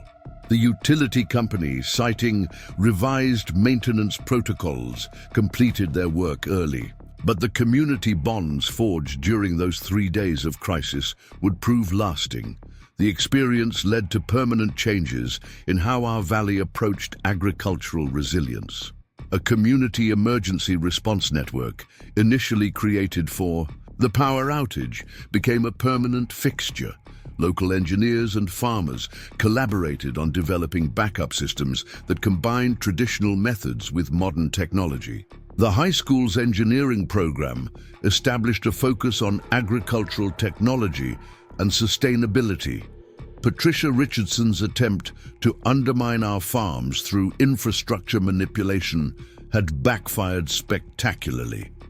Instead of demonstrating the vulnerability of traditional agriculture, she had revealed its enduring strength, not just in farming methods, but in its ability to bring communities together in times of crisis. Today, the winter storm response serves as a case study in community resilience. The greenhouse, where volunteers once worked by flashlight, now hosts workshops on combining traditional winter growing techniques with modern technology. The emergency communication network has evolved into a valley-wide system for sharing agricultural knowledge and resources. Jenny Richardson, whose technical skills proved crucial during the crisis, now leads a youth program teaching both traditional farming methods and modern agricultural technology. The program, ironically funded in part by grants secured through her grandmother's development board, prepares a new generation to face agricultural challenges with both innovation and tradition. The power outage that was meant to demonstrate the obsolescence of small farms instead proved their vital role in community life. Each winter, as storm seasons approach, our valley remembers the lessons learned during those 3 days of crisis. The preparations now involve the entire community, with suburban residents and farmers working together to ensure our agricultural heritage can weather any challenge. Emma often says that the winter storm crisis taught us something essential about farming, that its true power lies not just in growing food, but in growing community. The methods we use to warm our greenhouses and protect our crops may change with time, but the core strength of agricultural communities remains constant, their ability to bring people together in common cause. As for Patricia Richardson's infrastructure manipulation scheme, it became another chapter in our valley's story of resilience, teaching us that the greatest threat to sustainable agriculture isn't technology or progress, but the assumption that farming communities must choose between tradition and innovation. In Green Valley, we've learned that real strength comes from embracing both, allowing each to reinforce the other in times of crisis and calm alike. Spring arrived in Green Valley with an unexpected announcement that would change everything. The morning sun was just warming the dew-covered fields when Linda Thompson's car pulled into our driveway, kicking up gravel as she rushed to share the news. Patricia Richardson had convinced the state legislature to schedule a special hearing on agricultural zoning regulations, a hearing that could rewrite the rules for every farming community in the region. The proposed legislation, craftily titled the Modern Communities Development Act, would effectively eliminate traditional agricultural zoning protections. Under the guise of progress and economic development, it would give suburban developments unprecedented power to dictate land use in adjacent agricultural areas. Emma was in the greenhouse, teaching a group of visiting students about sustainable growing practices when I shared the news. Her face hardened with determination as she read through the legislative proposal. "This isn't just about our valley anymore," she said, looking up from the papers. "They're trying to change the rules for every farming community in the state." The scope of Patricia's plan was breathtaking in its ambition. By manipulating state-level regulations, she hoped to accomplish what local actions had failed to achieve. The legislation would require farms within 5 miles of residential developments to comply with suburban aesthetic standards, restrict agricultural activities to designated daylight hours, and mandate expensive infrastructure upgrades. Word spread quickly through the farming community. Bob Stevens called an emergency meeting at his barn, and by sunset, the old building was packed with concerned farmers, suburban allies, and community leaders. The mood was different this time, not just worried or angry, but determined. We'd faced down numerous challenges before, but this was our final battle. James Whitmore, who had become one of our strongest advocates, laid out the stakes clearly. "This isn't just about property rights or farming practices," he explained, his voice carrying across the hushed barn. "This is about the future of agriculture in our state. If this passes, it will create a template for eliminating small farms across the country." Sarah Whitmore, working with a network of tech-savvy supporters, had already begun analyzing the legislation's potential impact. Her projections, displayed on a makeshift screen in the barn, showed how the new regulations would make traditional farming economically impossible for most small operations. But our community had learned from every previous challenge. Instead of panic, there was purpose. Instead of division, there was unity. The response plan that emerged that evening showcased how far we'd come from the days when farmers and suburban residents viewed each other with suspicion. Linda Thompson mobilized a coalition of HOA presidents from across the state, each representing communities that had learned to value their agricultural neighbors. Mary Cooper coordinated with environmental groups to document the ecological importance of small farms. The high school's agricultural science club, led by Jenny Richardson, began producing videos showing how modern farming balanced tradition with innovation. The most powerful response came from an unexpected source. Alex Thompson, Mike's grandson, who had grown from a tech enthusiast teenager into a young agricultural engineer, developed a comprehensive analysis showing how the proposed regulations would actually decrease property values by eliminating the rural character that attracted many suburban buyers. As the hearing date approached, our valley became the center of a statewide movement to protect agricultural communities. Farmers from across the region visited to learn from our experience. Suburban residents shared stories about how local farms had enriched their communities. Environmental scientists documented how small farms contributed to biodiversity and ecosystem health. Patricia Richardson, perhaps sensing the growing opposition to her plan, attempted one final manipulation. She arranged for the hearing to be held during peak harvest season, assuming farmers would be too busy with crops to attend. She hadn't counted on the strength of the community we'd built. The day of the hearing dawned clear and crisp. As our convoy of vehicles approached the state capitol, we could see other farming communities had arrived in force. The legislative chamber was packed with people from all walks of life, farmers in work boots sitting alongside suburban professionals, students wearing FFA jackets next to environmental activists. Patricia's presentation was slick and professional, full of carefully chosen phrases about modernization and progress. She showed glossy renderings of transformed agricultural areas, all manicured lawns and decorative gardens.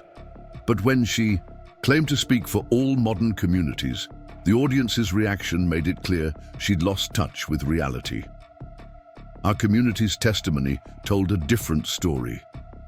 Emma spoke about how agricultural education had transformed students' understanding of food systems. Linda Thompson described how farms had become vital parts of suburban life. Alex Thompson presented data showing how sustainable agriculture could coexist with modern development.